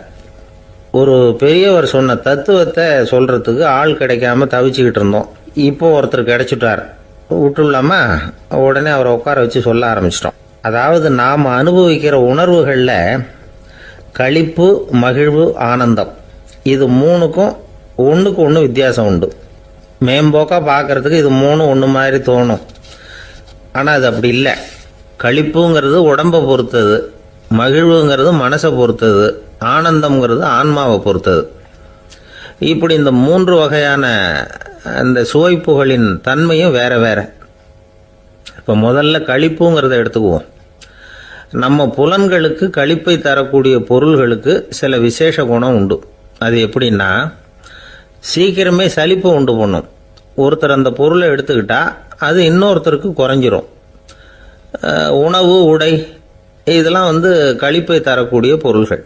இப்போ உதாரணத்துக்கு ஒரு சாப்பாட்டு மேசையில் ஒரு பாத்திரத்தில் 10 இட்லி இருக்குது. அதில் ஒரு 2 இட்லியை நம்ம தட்டில் எடுத்து வச்சு சாப்பிட்றோம். நாம் சாப்பிட்ட அந்த இட்லி நிச்சயமாக எதிரில் உட்காந்துருக்கிறவருக்கு இல்லை, அவருக்கு உபயோகப்படாது. நாம் சாப்பிட்ட அதே இட்லியை அவரும் சாப்பிட முடியாது, அவர் வேற தான் எடுத்து வச்சுக்கணும். அது மாதிரி நாம் ஒரு சட்டையை எடுத்து போட்டுக்கிறோம். அதே சட்டையை அதே நேரத்தில் இன்னொருத்தர் போட்டுக்க முடியாது. புலன்களுக்கு களிப்பை தரக்கூடிய இது மாதிரி பொருள்கள்லாம் முதல் தடவை நமக்கு கொடுக்குற களிப்பை 2வது தடவையும் கொடுக்காது. 3வது தடவை இன்னும் குறையும். கடைசியில் வெறுப்பாக மாறிடும். ஒவ்வொன்றா இட்லியை தொடர்ந்து சாப்பிட்றோம்னு வச்சுக்கோங்க, முதல் இட்லி தரக்கூடிய சுவையை 30வது இட்லி தராது. முதல் தடவை புது சட்டையை போட்டுக்கிறப்போ நமக்கு இருக்கிற களிப்பு அதே சட்டையை வந்து 100வது தடவையாக போட்டுக்கிறோம்னு வைங்க, அப்போ இருக்குமா? இருக்காது. இதுதான் களிப்பு. அதாவது சீக்கிரமே சலிப்பை தரக்கூடியது. ஒருத்தர் எடுத்துக்கிட்டால் இன்னொருத்தருக்கு குறைஞ்சி போகக்கூடியது. ஆனால் மகிழ்ச்சிங்கிறது அப்படி இல்லை. ஒருத்தர் அனுபவிக்கிறதுனால இன்னொருத்தருக்கு குறைஞ்சி போகாது. இப்போ காலையில் சூரியன் உதயம் ஆகிறத பார்த்து சந்தோஷப்படுறோம், அதையே இன்னொருத்தரும் பார்த்து சந்தோஷப்படலாம். ஒரு நல்ல சங்கீதத்தை கேட்குறோம், ஒரு அழகான ஓவியத்தை ரசிக்கிறோம், நீங்கள் ரசிக்கிற அதே நேரத்தில் இன்னொருத்தரும் அதை ரசிக்கலாம். அதனால் அது குறைஞ்சி போகிறதில்ல. இது மகிழ்வு. ஆனால் ஒன்று, ஒரே பாடலை வந்து திரும்ப திரும்ப கேட்டுக்கிட்டு இருந்தால் கடைசியில் அலுப்பு தட்டும். அதாவது மகிழ்வுங்கிறது எப்படின்னா, மற்றவங்களோட பகிர்ந்து கொள்றதுனால குறையாது. ஆனால் ஒரே பொருள் மீண்டும் மீண்டும் வந்து அனுபவிப்ப தர்றப்போ முதல்ல மகிழ்வு அதிகரித்து அதுக்கப்புறம் அது மங்கி மறைஞ்சு போயிடும். இதுதான் அந்த மகிழ்வுங்கிறதுக்கு இலக்கணம். சரி, இப்போ மூணாவதாக சுகம் தரக்கூடிய ஆனந்தம்ங்கிறது எப்படின்னா, இது நமக்கு உள்ளே இருந்து சுரக்கிறது. மனசு வந்து சலனங்கள்லேருந்து விடுபடுறப்போ இந்த ஆனந்தம் வந்து நமக்கு கிடைக்கும். இது வந்து நிலையான சுகம், ஆத்ம சுகம். களிப்பிலிருந்து மகிழ்வுக்கும் மகிழ்விலிருந்து ஆனந்தத்துக்கும் செல்றது தான் மனிதன் நடத்த வேண்டிய முக்கியமான பயணம். இவ்வளவு விஷயத்தையும் கேட்டுட்டு இந்த காலத்து பையன் ஒருத்தன் வந்தான். சார், இப்போ நீங்கள் ஒரு சாப்பாட்டு மேசையில் ஒரு 10 இட்லி வைக்கிறீங்க, என்ன உட்கார வைங்க, எதிரில் இன்னொருத்தனை வந்து உட்கார வைங்க, நான் வந்து களிப்பு மகிழ்வுலாம் தாண்டி நேரடியாக ஆனந்தத்துக்கு பயணம் பண்ணி காட்டுறேன் அப்படின்னா. ஒன்றும் புரியல அவன் சொன்னது. அது எப்படி, என்ன பண்ணுவ நீ அப்படின்னு சொல்லி கேட்டோம் ஆச்சரியமா. 2 இட்லி சாப்பிட்டா தானே சார் களிப்பு, நான் 10 இட்லியும் மொத்தமாக சாப்பிட்ருவேன், அடுத்தவனுக்கு எதுவும் கிடைக்காது, அவனுக்கு கிடைக்காதபடி நாமே சாப்பிட்டுடுறோம்ல, அதுதானே நமக்கு ஆனந்தம் அப்படின்னு அதுக்கு ஒரு விளக்கம் சொல்கிறான்.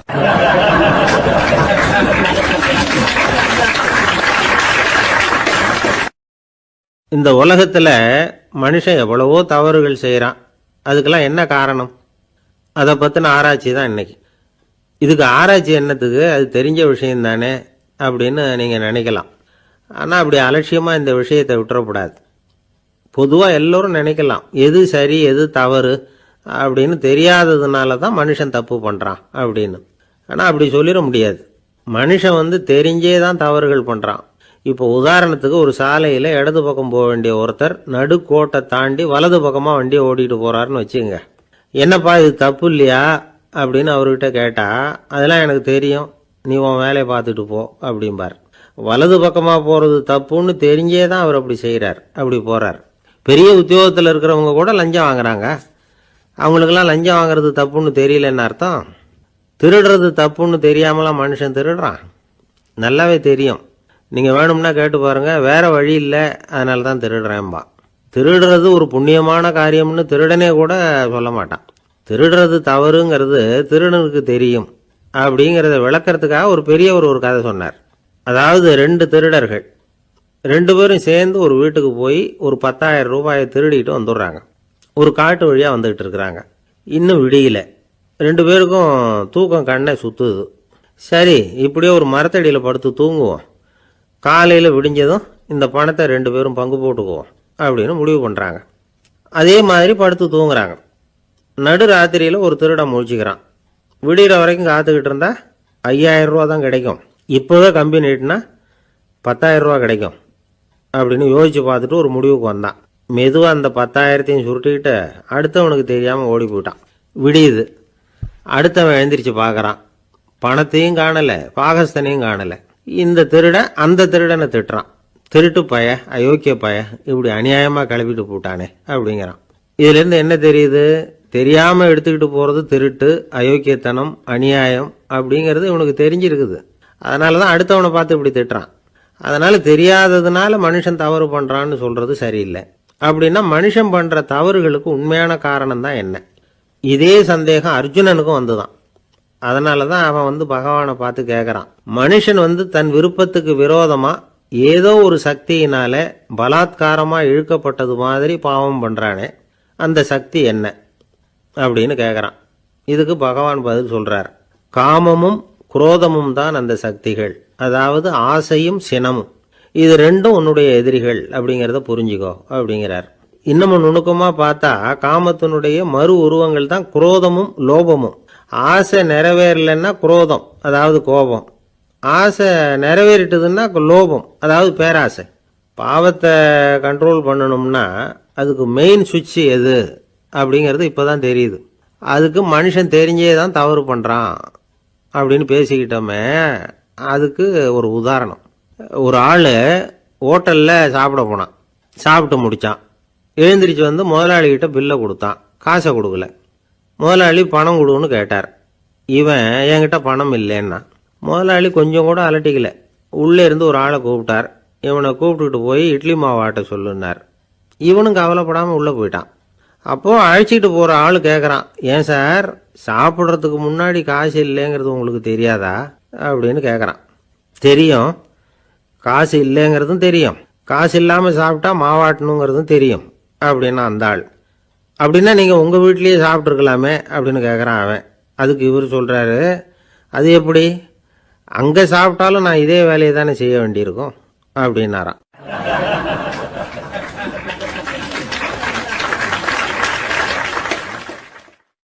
துஷ்டரை கண்டால் தூர விலகு, இப்படி ஒரு பழமொழி உண்டு. எதுக்காக இப்படி சொல்லி வச்சாங்க? துஷ்டன் ஏதாவது தொந்தரவு கொடுப்பான், அதனால அவனை கண்டா பயந்துக்கிட்டு ஓடி ஒளிஞ்சுக்கோ அப்படின்னா இதுக்கு அர்த்தம் அப்படி இல்லை. ஒரு துஷ்டன் கிட்ட நெருங்கி போறோம்னு வச்சுக்கோங்க, அவன் நமக்கு கெடுதலான ஆலோசனைகள் எதையும் சொல்லலாம், அல்லது அவன் தீய உணர்வுகள் உள்ளவனா இருக்கலாம், அல்லது தீய செயல்கள் செய்யக்கூடியவனா இருக்கலாம், அல்லது தீய நட்புனால அவன் ஏற்கனவே கெட்டு போனவனா கூட இருக்கலாம். இப்படிப்பட்டவனை நெருங்கி போனா அவனோட பாதிப்பு நமக்கும் வந்துடும். அதனால விலகி போ அப்படின்னு சொல்றாங்க. இதையே கொஞ்சம் விவரமா இப்போ பார்ப்போமே. இப்போ இந்த துஷ்டர்களை 4 வகையா பிரிக்கிறாங்க.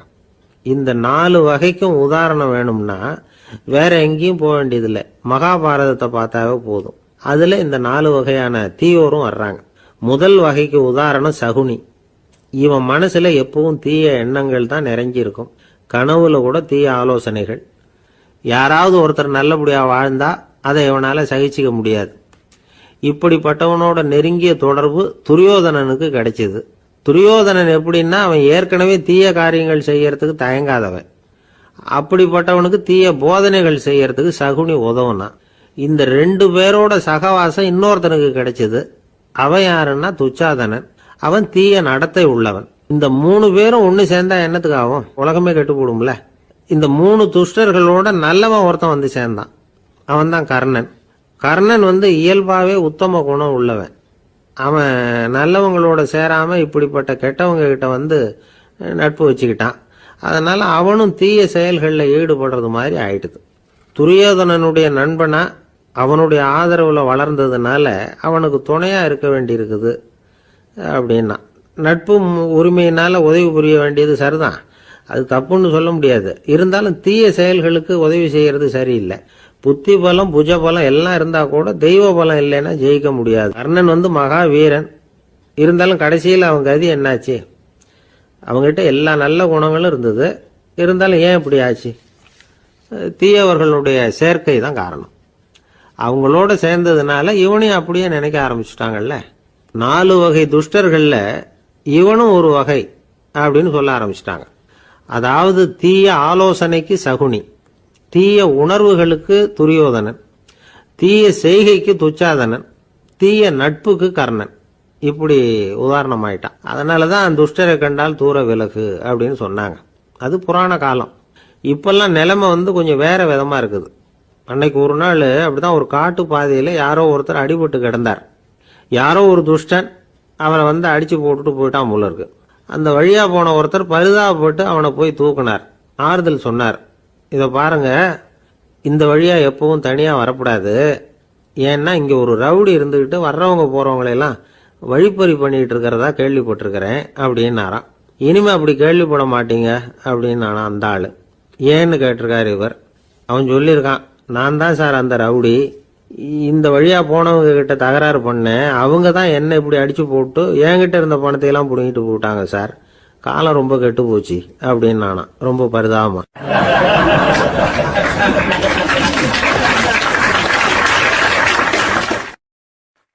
ஒரு ஊரில் ஒரு பெரிய செல்வந்தர் இருந்தார். பணத்துக்கு பஞ்சம் இல்லை. அதனால் இந்த உலகத்தில் முடியாத காரியம் எதுவும் இல்லைன்னு நினச்சார். பணம் இருந்தாலே அந்த நினப்பு தானாக வந்துடும். அதனால் இவரும் அப்படி நினச்சதில் ஒன்றும் தப்பு இல்லை. அந்த ஊருக்கு குருநானக் ஒரு தடவை வந்தார். அவருக்கு இந்த செல்வந்தர் ரொம்ப பிரமாதமாக ஒரு வரவேற்பு கொடுத்தார். ஊர் எல்லையிலேயே எங்கள் வீட்டுக்கு வந்து விருந்து சாப்பிட்டுட்டு போகணும்னு கேட்டுக்கிட்டார். அவரும் சரின்னு ஒத்துக்கிட்டார். உடனே தன்னுடைய பங்களாவில் ஒரு பெரிய விருந்துக்கு ஏற்பாடு பண்ணார். குருநானக்கை அழைச்சிட்டு வீட்டுக்கு போனார். உட்கார வச்சார். ஐயா, நான் இந்த ஊர்லேயே ரொம்ப பெரிய வசதி உள்ளவன்.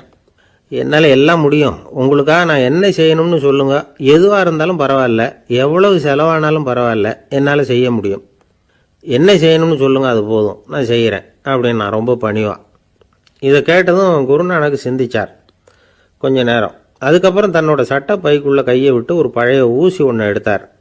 அந்த செல்வந்தர்கிட்ட கொடுத்தார். இதை பாருங்க, இவ்வளவு தூரம் நீங்கள் கேட்கறதுனால சொல்கிறேன். எனக்கு நீங்கள் செய்ய வேண்டிய உதவி இதுதான்னார். ஊசியை கையில் வாங்கிக்கிட்டு இதை என்ன செய்யணும்னு சொல்லுங்க அப்படின்னார் அவர். நீங்கள் செய்ய வேண்டியது என்னென்னா, இந்த ஊசியை பத்திரமா வச்சிருக்கணும். நாம் 2 பேரும் இறந்து போனதுக்கு பின்னாடி இன்னொரு உலகத்தில் நாம் சந்திக்கக்கூடிய வாய்ப்பு இருக்குது. அப்போ இந்த ஊசியை என்கிட்ட கொண்டாந்து கொடுக்கணும். இதுதான் நீங்கள் எனக்காக செய்ய வேண்டிய உதவி அப்படின்னார் குருநானக் லேசாக சிரிச்சுக்கிட்டே. இதை கேட்ட உடனே இந்த பெரியவர் முழிக்க ஆரம்பிச்சிட்டார். அது எப்படிங்க, நான் சாகிறப்ப எப்படி இந்த ஊசியை எடுத்துக்கிட்டு இன்னொரு உலகத்துக்கு வர முடியும்னார். ஊசி மாதிரி ஒரு சின்ன பொருளை கூட இந்த உலகத்தை விட்டு நாம் போகிறப்ப எடுத்துகிட்டு போக முடியாதுங்கிறப்போ உங்களோட செல்வத்தையெல்லாம் எப்படி அங்கே எடுத்துகிட்டு வர போகிறீங்க அப்படின்னு கேட்டார் குருநானக்.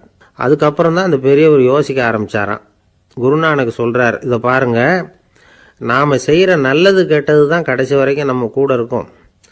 அடுத்தவங்க நல்லா இருக்கணுங்கிறதுக்காக பொருளை செலவு செய்யணும். அப்படி செய்யலைன்னா எந்த பிரயோஜனமும் இல்லை அப்படின்னார். அதுக்கப்புறம் தான் அந்த செல்வந்தரின் அறிவு கண் திறந்து தான். உடனே குருநானக்கை வணங்கினார். ஐயா, என்கிட்ட இருந்த ஆணவம் போயிட்டுது. இனிமேல் என்கிட்ட இருக்கிற செல்வத்தை நல்ல வழியில் செலவழிப்பேன் அப்படின்னாராம். நம்மகிட்ட இருக்கிற பணம் எப்பவும் நம்ம கூடவே வந்துக்கிட்டு இருக்காதுங்கிறதுக்கு இது ஒரு உதாரணம். அதுக்காக நாம் பணம் சேர்க்கறத பற்றி கவலைப்பட வேண்டியதில்லை, பேசாமல் படுத்து தூங்கிக்கிட்டு இருந்தால் போதும் அப்படின்னு இதுக்கு அர்த்தம் பண்ணிக்கக்கூடாது. முறையான வழியில் பணம் சேர்க்கணும், அதை முறையான வழியில் செலவு பண்ணணும். அதனால் ஏற்படக்கூடிய மன நிறைவு இருக்குது பாருங்கள், அது அனுபவித்தவங்களுக்கு தான் தெரியும். சொர்க்கத்துக்கு போகிறவங்க இங்கேருந்து பணத்தை எடுத்துகிட்டு போக முடியாது. ஆனால் நம்ம செல்வத்தை இங்கே மற்றவங்களுக்கு பயன்பட செய்து அதனால் ஏற்படுற புண்ணியம் இருக்குது பாருங்கள், அதை எடுத்துகிட்டு போக முடியுமா. இதுதான் ஆன்மீகவாதிகள்லாம் சொல்கிற கருத்து. ஜான் நியூட்டன் ஒருத்தர், அவர் சொன்னார், நான் எப்போவாவது சொர்க்கத்துக்கு போய் சேர்ந்தேன்னா அங்கே 3 அதிசயங்களை பார்ப்பேன்னார். என்னன்னு கேட்டாங்க. நான் யார் யார் இருக்க மாட்டாங்கன்னு நினச்சிக்கிட்டு இருந்தானோ அவங்களில் சில பேர் அங்கே இருப்பாங்க, அது ஒரு பெரிய அதிசயம்னார். சரி, அடுத்தது என்ன? 2வது அதிசயம் என்னன்னா, அங்கே இருப்பாங்கன்னு நான் எதிர்பார்த்த சில பேர் அங்கே இருக்க மாட்டாங்க அப்படின்னார். சரி, 3வது பெரிய ஆச்சரியம் என்ன அப்படின்னா, நான் அங்கே இருக்க பாருங்க, அதுதான் அந்த 3வது அதிசயம் அப்படின்னாராம்.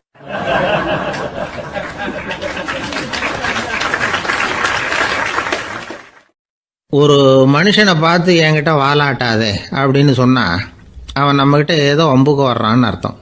ஒரு நாயை பார்த்து யாரும் என்கிட்ட வாலாட்டாதே அப்படின்னு சொல்கிறது இல்லை. ஏன்னா நாய் வாலாட்டுனா அது நம்மக்கிட்ட தன்னுடைய நன்றியை தெரிவிக்கிறதாக நினச்சிக்கிட்டு இருக்கிறோம்.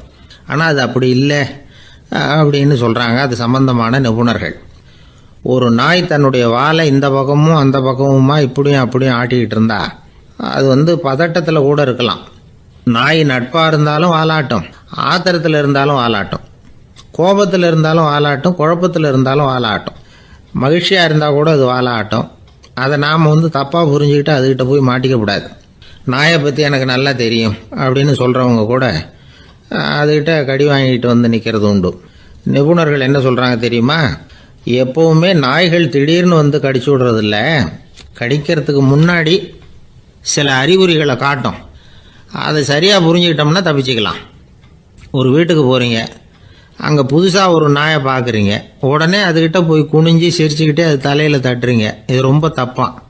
ஒரு நாய் இன்னொரு நாயை நேருக்கு நேர் பார்த்து பல்ல காட்டுனா அது தன்னுடைய தன்முனைப்பை காட்டுதுன்னு அர்த்தமா. உன்னை விட நான் பெரியவன் அப்படின்னு சொல்லுதுன்னு அர்த்தம். அதனால் நீங்கள் அது மாதிரி கிட்ட போய் சிரிக்கிறோம், அப்படின்னு நினச்சிக்கிட்டு பல்ல காட்டினா உங்களையும் எதிரியாக நினச்சிரும்.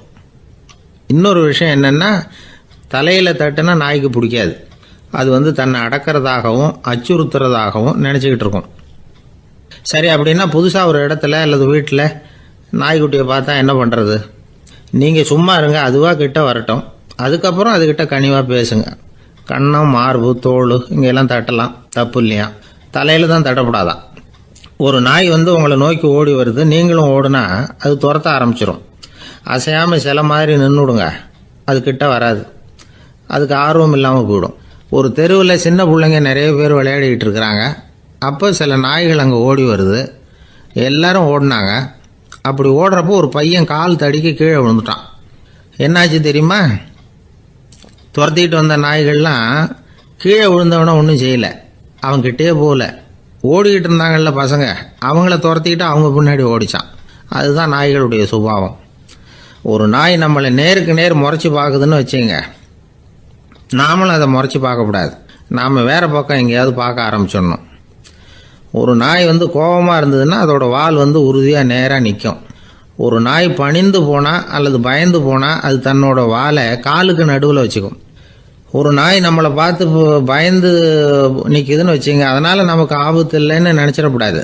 உங்களை பார்த்துட்டு ஒரு நாய் ஒடுங்குச்சுன்னா நீங்கள் விலகி போயிடணும் அப்படின்னு அது நினைக்குது. நிறைய பேர் பயந்து போன நாயால் கடிபடுறாங்க. இவன் நம்மளை விட பெரிய ஆள், மாட்டிக்கிட்டோம், வேறு வழி இல்லை அப்படிங்கிற நினப்பில் தான் நாய் கடிக்க ஆரம்பிக்குதான். இதே மாதிரி சங்கிலியால் கட்டி போடப்பட்டிருக்கிற நாயும் ஆபத்தானது தான். தொடர்ந்து கட்டி போட்டிருந்தா காலப்போக்கில் அது ஒரு மாதிரி ஆகிடும்.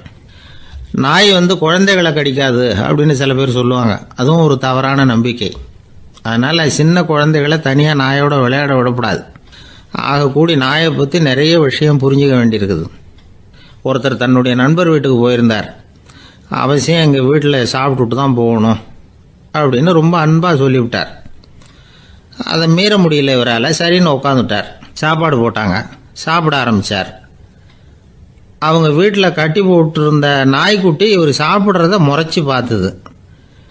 ஏன் இப்படி என்ன இது முறைச்சி பார்க்குது உங்கள் வீட்டு நாய்க்குட்டி அப்படின்னு அவர் கேட்டார். அப்போ அவங்க சொன்னாங்களாம், அதுக்கிட்ட ஒரு கெட்ட பழக்கங்க, தன்னோட தட்டில் யார் சாப்பிட்டாலும் அது அப்படி தான் முறைச்சி பார்க்கும் அப்படின்னாரா அவர். லோகமானிய பாலகங்காதர திலகர் இருந்தார்ல, அவருக்கு 15 வயசுலேயே கல்யாணம் நடந்துதான். மனைவி பேர் தபிபாய். ரொம்ப பெரிய குடும்பத்து பொண்ணு, நல்ல குணம். அவங்க குடும்பம் நடத்திக்கிட்டு இருக்கிறாங்க. அந்த காலத்தில் திருடர்கள் பயம் அதிகம். இந்த காலத்தில் மட்டும் என்னன்னு கேட்குறீங்களா? நீங்கள் கேட்குறது நியாயம்தான். இருந்தாலும் இந்த காலத்து திருடனுக்கும் அந்த காலத்து திருடனுக்கும் ஒரு முக்கியமான வித்தியாசம் உண்டு. அதாவது அந்த காலத்து திருடன்லாம் நியாயம் அநியாயம் பார்க்கறது உண்டு, இந்த காலத்தில் அப்படி பார்க்கறது இல்லை. அந்த காலத்தில் திருட வர்றவங்கள்ட்ட கூட ஒரு தார்மீக உணர்வு உண்டாம். அதாவது அப்போ உள்ள கொள்ளைக்காரங்க எதை களவாடினாலும் சரி, அரிசியை மட்டும் களவாடுறது இல்லையா, அப்படி ஒரு கொள்கை. அதனால பாருங்க, அந்த காலத்து பெண்கள் நகை நட்டுகளை பத்திரமா வைக்கணும்னா பெட்டியில் வைக்கிறது இல்லை, அரிசி பானையில் போட்டு வச்சு விடுறது. இப்போல்லாம் பேங்க்கில் சேஃப்டி லாக்கர்னு இருக்குல்ல, அது மாதிரி அந்த காலத்தில் சேஃப்டி லாக்கருங்கிறது அரிசி பானை. இந்த வளையல், மூக்குத்தி, தோடு இப்படி எதுவாக இருந்தாலும் அதில் போட்டு பத்திரமா வச்சுருவாங்க. திருடன் அரிசி பானை பக்கம் போகிறதில்ல. ஏன்னா சாப்பிட்ற விஷயத்தில் கை வைக்கக்கூடாது, அது பாவம் அப்படின்னு அவன் நினைக்கிறான். திலகரோட மனைவி தபீபாயும் அதே மாதிரி தன்னுடைய ஆபரணங்களை ஒரு அரிசி பானைக்குள்ளே போட்டு மூடி வச்சுருந்தாங்களாம். இப்படி இருந்தப்போ ஒரு நாள் ஒரு பிச்சைக்கார பொண்ணு வீடு வீடாக பிச்சை கேட்டுக்கிட்டே வந்திருக்குது. திலகர் வீட்டுக்கும் தர்மம் போடுங்க தாயே அப்படின்னு தான் அந்த பொண்ணு. அந்த அம்மா தபீபாய் காதில் இது விழுந்திருக்கு. உடனே கை நிறைய அரிசி அள்ளிக்கிட்டு போட்டிருக்கு. பாத்திரத்தில் அரிசியை போட்டதுக்கு அப்புறம் தான் தெரியுது, பளிச்சுன்னு கண்ணில் படுது. அதாவது அந்த அம்மாவோட வைர மூக்குத்தி ஒன்று அரிசியோடு சேர்ந்து அந்த பிச்சைக்கார பொண்ணு பாத்திரத்தில் போய் விழுந்துட்டுது. இந்த அம்மாவுக்கு மனசுக்குள்ளே குழப்பம், என்ன இப்படி ஆகிட்டுதே, மூக்குத்தி போயிட்டுதே, பிச்சை பாத்திரத்திலேருந்து அதை எப்படி எடுக்கிறது அப்படின்னு தயக்கம். வாயை திறந்து அதை கேட்கறதுக்கும் கூச்சம். திண்ணையில் உட்காந்துருந்த திலகர் இவ்வளவையும் பார்த்துக்கிட்டு இருக்கிறார். மனைவியின் மனசுக்குள்ளே நடக்கிற மௌன போராட்டத்தை அவர் நல்லா புரிஞ்சுக்கிட்டாராம். மனைவியை பார்த்து சொன்னாராம், தபீபாய், இது தெய்வ சம்மதம். அவளுக்கு சேர வேண்டிய மூக்குத்தி அவகிட்ட போயிட்டுது. பிச்சை பாத்திரத்தில் விழுந்த மூக்குத்தியை எடுக்க வேணாம் அப்படின்னாராம். சரின்னு சொல்லிவிட்டு மேற்கொண்டு எதுவும் சொல்லாமல் அந்த அம்மா வீட்டுக்குள்ளே போயிட்டாங்களாம். இந்த காலத்துலலாம் அது மாதிரி நடக்குமா? வெறும் அரிசியை போட்டுட்டு விவகாரம் பண்ணிகிட்டு இருக்க மாட்டோமா? ஒரு பெரிய மனுஷன் வீட்டுக்கு ஒரு பிச்சைக்காரன் வந்தான். ஐயா, நாங்கள் பிச்சைக்காரங்கள்லாம் சேர்ந்து ஒரு சங்கம் வச்சுருக்குறோம், அதுக்கு நிதி சேர்க்குறோம், அதுக்கு ஒரு 100 ரூபா கொடுத்தீங்கன்னா எங்களுக்கு பெரிய உதவியாக இருக்கும் அப்படின்னானா. அதெல்லாம் ஒன்றும் கொடுக்க முடியாது போ அப்படின்னாரான் அவர். அப்படின்னா ஒரு 50 ரூபாயாவது கொடுங்களேன் அப்படின்ட்டுருக்கான். அதுவும் முடியாதுன்னு சொல்லிவிட்டார். 25 ரூபா அப்படின்னு இருக்கான். எதுவும் முடியாது அப்படின்னாரான். சரிங்க, இவ்வளவு பெரிய வீட்டுக்கு வந்துட்டு வெறுங்கையோடு திரும்புறது நல்லா இருக்காது, அதனால சும்மா ஒரு 1 ரூபா மட்டுமாவது கொடுங்க அப்படின்ட்டுருக்கான் அவன். 1 பைசா கூட என்கிட்ட கிடையாது அப்படின்னு விட்டாரான் இவர். அப்படின்னா நீங்கள் ஒரு காரியம் பண்ணுங்களேன் அப்படின்னானா அவன். என்ன செய்யணும் அப்படின்ட்டுருக்கார். எங்கள் சங்கத்தில் நீங்களும் ஒரு மெம்பராக சேர்ந்துருங்க அப்படின்னானா.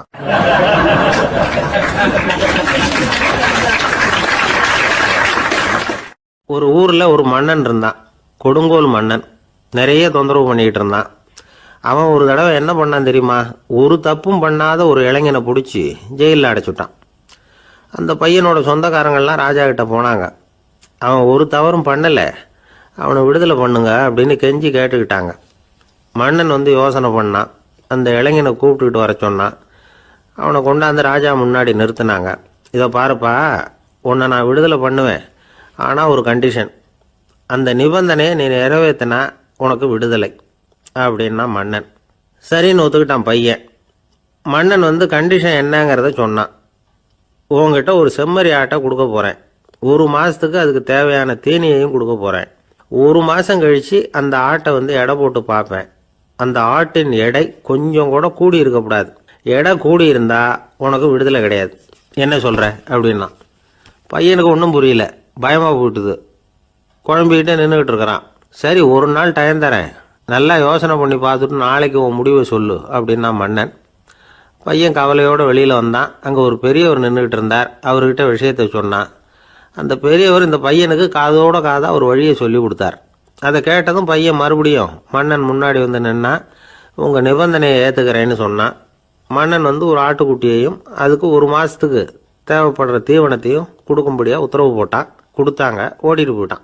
1 மாதம் தினமும் தவறாமல் அந்த தீவனத்தை ஆட்டுக்குட்டிக்கு போட்டுக்கிட்டு இருக்கிறான். 1 மாதம் கழித்து அந்த ஆட்டை வந்து அரண்மனைக்கு ஓட்டிகிட்டு போனான். மன்னன் அதை எடை போட்டு பார்க்குறான், எடை கூடவே இல்லை, அப்படியே தான் இருக்குது. உடனே போட்ட நிபந்தனைப்படி அந்த இளைஞனை வந்து விடுதலை பண்ணிவிட்டான். சரி, ஆட்டுக்கு எடை கூடாமல் இருக்கிறதுக்கு அந்த பெரியவர் சொல்லி கொடுத்த யோசனை என்ன அப்படின்னா, அது வேற ஒன்றும் இல்லை. அந்த ஆட்டுக்கு எதிரில் அது கண்ணில் படுற மாதிரி ஒரு ஓநாயை கட்டி போட சொன்னார். அவ்வளவுதான். ஆட்டுக்கு ஓநாய்ங்கிறது பிறவி பகை. ஓநாயை பார்த்தா ஆடு நடுங்க ஆரம்பிச்சிரும், அவ்வளவு பயம். தினமும் அந்த ஆடு பயந்துக்கிட்டே தீனி சாப்பிட்டுது, எடை கூடல. அதுதான் ரகசியம். இது வந்து சின்ன பிள்ளைங்களுக்கான ஒரு கதை. இதிலேருந்து தெரிஞ்சுக்க வேண்டிய உண்மை என்னன்னா, நாமெல்லாம் சாப்பிட்றப்ப மனசும் உடம்பும் அமைதியாக இருக்கணும். அப்போ தான் அது உடம்புல ஒட்டும். அவசரத்துலையும் பயத்துலையும் சாப்பிட்டா அது சரியா ஜீரணமாகாது. இன்னொரு ராஜா இருந்தார். அவரும் ஒரு இளைஞனை ஜெயிலில் அடைச்சி விட்டார். விடுதலை பண்ணணும்னா ஒரு கண்டிஷன்னார். என்னன்னு கேட்டான். ஒரு ஆட்டுக்குட்டியை அவன் முன்னாடி கொண்டாந்து நிறுத்துவேன், நீ அதுக்கிட்ட ஒரு கேள்வி கேட்கணும், அதுக்கு சரியான பதிலை சொல்லணும். அப்படி செஞ்சுட்டா உனக்கு விடுதலைன்னார். இளைஞன் யோசனை பண்ணி பார்த்தான். சரின்னு ஒத்துக்கிட்டான். அது பிரகாரமே ஆட்டுக்குட்டியை பதில் சொல்ல வச்சுட்டான். என்ன நடந்தது தெரியுமா? ஆட்டுக்குட்டியை கொண்டாந்து நிறுத்தினாங்க. இவன் மெதுவாக அதுக்கிட்ட போனான். அது காதுகிட்ட போய் ஏப்ரலுக்கு அடுத்த மாதம் என்ன மாதம்னு கேட்டான். அது உடனே மேன்னு கத்திச்சு. இவன் விடுதலை ஆயிட்டான். இன்பம் துன்பம் இது ரெண்டும் சேர்ந்தது தான் வாழ்க்கை. இது எல்லாரும் சொல்லிகிட்டு இருக்கிற ஒரு உண்மை. அது சரி, இது ரெண்டும் வர்றதுக்கு என்ன காரணம்? துறவி ஒருத்தர் யோசித்து பார்த்துருக்கார். இன்ப துன்பம் தோன்றுவதற்கு முக்கியமாக 6 காரணங்கள் உண்டு அப்படிங்கிறார் அவர். அது என்னங்கிறத நாமளும் தெரிஞ்சு வச்சுக்குவோமே. இப்போ முதல் காரணம் சுயநலம். ஒரு தாயார் வந்து தன்னுடைய சுயநலம் கருதி தன்னுடைய மகன் இன்பமாக இருக்கணும்னு ஆசைப்படுறாங்க. மகனும் அப்படியே ஆசைப்படுறான். அதனால் தாயாரின் இன்ப துன்பங்களை பார்த்துட்டு மகனும் இன்ப துன்பம் அடையிறான். அந்த அம்மாவுக்கும் அதே நிலைமை தான். 2வது காரணம் உறவு. நான் துறவியான பிறகு கூட உறவுங்கிற காரணத்தினால தான் தாயாருடைய சுக துக்கங்களை கண்டு நானும் சுக துக்கம் அடைகிறேன். என் தாயாருடைய நிலைமையும் இதுதான் அப்படிங்கிறார் ஒரு துறவி. 3வது காரணம் என்னென்னா அறிமுகம். எனக்கு அறிமுகமான ஒருத்தரை ரயில் நிலையத்தில் சந்திக்கிறேன். அவர் தன்னுடைய பணப்பையை எங்கேயோ தொலைச்சி விட்டு வருத்தப்பட்டுக்கிட்டு இருக்கிறார். நானும் வருத்தப்படுறேன். அந்த சமயத்தில் யாரோ ஒருத்தர் இதுதானே அவங்க பணப்பை அப்படின்னு சொல்லி கொண்டாந்து நீட்டுறார். பணப்பையை தொலைச்சவர் சந்தோஷப்படுறார், நானும் சந்தோஷப்படுறேன். இது அந்த துறவி சொல்கிற அனுபவம். 4வது காரணம் என்னென்னா கருணை. எனக்கு முன்னே பின்ன தெரியாத ஒருத்தனை யாரோ ஒருத்தன் அடித்து காயப்படுத்தி போடுறான். கருணை காரணமாக நான் அதுக்காக துக்கப்படுறேன். 5வது காரணம் எதையும் நம்புறது. ஒரு பசுமாட்டை ஒரு முரணை அடிச்சுக்கிட்டு இருக்கிறான் அப்படின்னு ஒருத்தர் வந்து நம்மகிட்ட சொல்கிறாருன்னு வைங்க, உடனே நான் துக்கப்படுறேன். இன்னொருத்தர் வந்து அந்த முரணனை போலீஸ்காரங்க பிடிச்சிட்டு போயிட்டாங்கன்னு சொல்லி சொல்கிறாரு, நான் உடனே சந்தோஷப்படுறேன். 3வதாக ஒருத்தர் வந்து முதல் 2 பேரும் சொன்னது பொய்யுங்கிறார். அப்போ நான் இன்ப துன்பம் 2மே இல்லாமல் நிம்மதியாக இருக்கிறேன். இது ஒரு விதம். அடுத்தது 6வது காரணம் என்னென்னா தன்மயமாகுதல். ஒரு நாவல் படிச்சுக்கிட்டு இருக்கிறோம், அதில் வர்ற பாத்திரங்களோட நாம் ஒன்றி போயிடுறோம். அதில் வர்ற பாத்திரங்கள் சிரிச்சுதுன்னா நாமளும் சிரிக்கிறோம், அது அழுதுன்னா நாமளும் அழறோம். அதெல்லாம் வந்து அந்த துறவி சொல்கிற அனுபவ உண்மைகள். இன்ப துன்பம் இது 2ம் தோன்றுவதற்கு சுயநலம், உறவு, அறிமுகம், கருணை, எதையும் நம்புறது, தன்மயமாகிறது, இது எல்லாம் தான் முக்கிய காரணம் அப்படின்னு அவர் சொல்கிறார். ஆக கூடி ஒட்டு மொத்தமாக யோசனை பண்ணி பார்த்தா பிற பொருள்கள் மீது பற்றுதல் காரணமாக தான் நாம் வந்து இன்ப துன்பம் அடையிறோம் அப்படிங்கிறத புரிஞ்சிக்க முடியுது. மனுஷன் வந்து இன்ப துன்பம் அடையிறதுக்கு 7வது காரணம் கூட ஒன்று உண்டு அப்படின்னு சொல்லிகிட்டே வந்தார் ஒருத்தர். அது என்ன அப்படின்னு கேட்டோம். அதுதான் சார் இந்த நீங்கள் சொல்லிட்டு வர்ற இன்று ஒரு தகவல்னார். எப்படி சொல்கிறீங்கன்னு கேட்டோம். இன்று ஒரு தகவல் கேட்க ஆரம்பிக்கிறப்போ மனசில் இன்பம், ஆரம்பித்த உடனே இது ஏற்கனவே கேட்ட சமாச்சாரமாச்சே அப்படின்னு நினைக்கிறப்போ துன்பம் அப்படின்னு அதுக்கு ஒரு விளக்கம் கொடுத்தார் அவர்.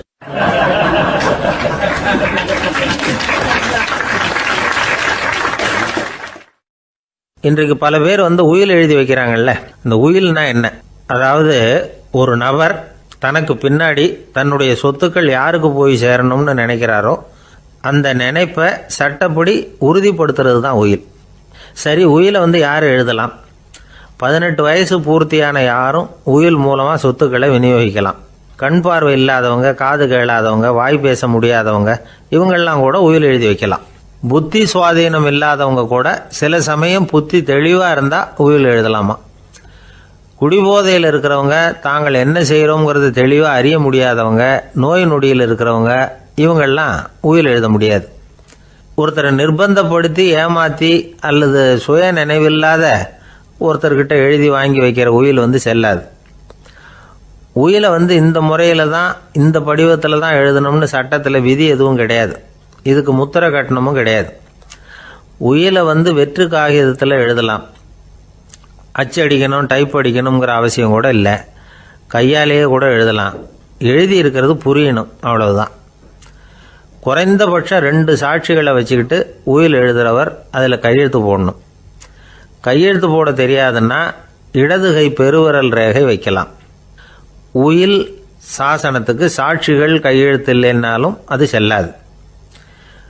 அப்புறம் ப்ரிவிலேஜ்டு வில் அப்படின்னு இருக்கு, அதுக்கு மட்டும் சாட்சிகள் தேவையில்லை. அது என்னென்னா, இந்த விமானப்படை, கப்பல் படை அல்லது யுத்தத்தில் பணிபுரியும் நபர்கள் அவங்கெல்லாம் இருக்கிறாங்க இல்லையா, அப்படிப்பட்டவங்க எழுதுகிற உயில் அது. அதுக்கு சில விசேஷ சலுகைகள் உண்டு.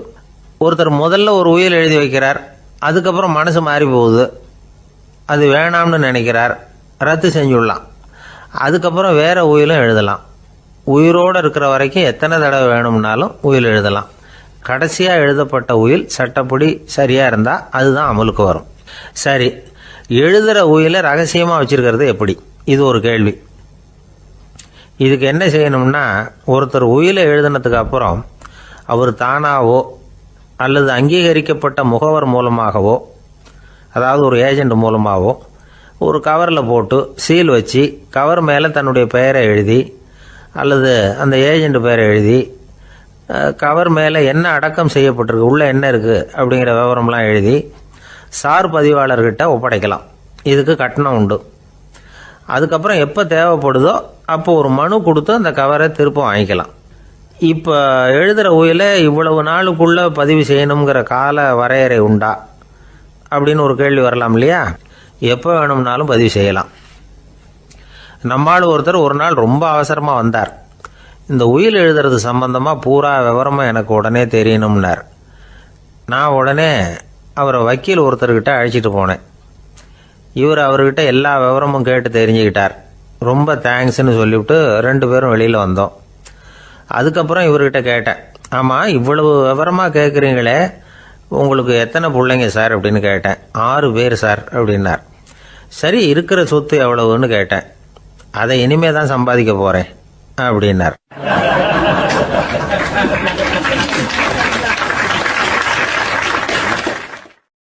வயிறு பசிக்குதேங்கிறது சிலரோட கவலை, வயிறு பசிக்க மாட்டேங்குதே அப்படிங்கிறது சில பேரோட கவலை.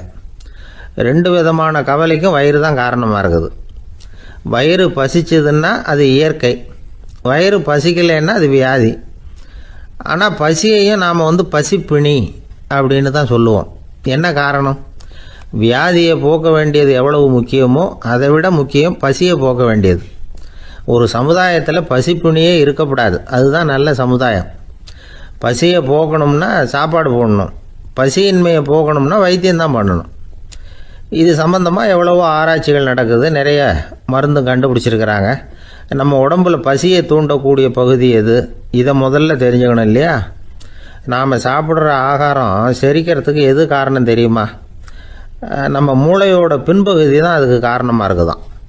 மூளையின் பின்பகுதியில் நரம்பு செல்களால் ஆன 2 வகையான ஆரக்சின்கள் தான் பசியை உண்டாகுது அப்படின்னு கண்டுபிடிச்சிருக்கிறாங்க. 2 ஆய்வாளர்கள் இதை கண்டுபிடிச்சிருக்காங்க. அவங்க 2 பேரும் டெக்சாஸ் பல்கலைக்கழகத்தில் ஹார்வர்டு ஹக்ஸ் மருத்துவ கல்வி நிலையத்தில் பணிபுரிகிறவங்களாம். உண்பது தேவைங்கிறது உணரப்படும் போது மூளையின் அந்த குறிப்பிட்ட பகுதி ஆரக்சின் அப்படிங்கிற ஹார்மோன்களை சுரக்கும். அது பசி உணர்வை தூண்டும் அப்படிங்கிறது தான் அந்த ஆய்வாளர்களின் கண்டுபிடிப்பு. இந்த ஆரக்சின் வேறு சில உயிரினங்கள்லேயும் உண்டு. இப்போ எலிகளில் கூட இது இருக்குது. அதனால் எலிகளை வச்சு இது சம்பந்தமாக ஆராய்ச்சி பண்ணாங்க. எலிகள் உடம்பில் ஆரக்சினை செலுத்தி பார்த்தாங்க. உடனே என்னாச்சு தெரியுமா? அந்த எலியெல்லாம் பசியால் துடிக்க ஆரம்பிச்சுட்டுது. எதையாவது தின்னு பசியை தீர்த்தா போதுங்கிற அளவுக்கு அந்த எலிகள்லாம் அல்லாட ஆரம்பிச்சுட்டுது.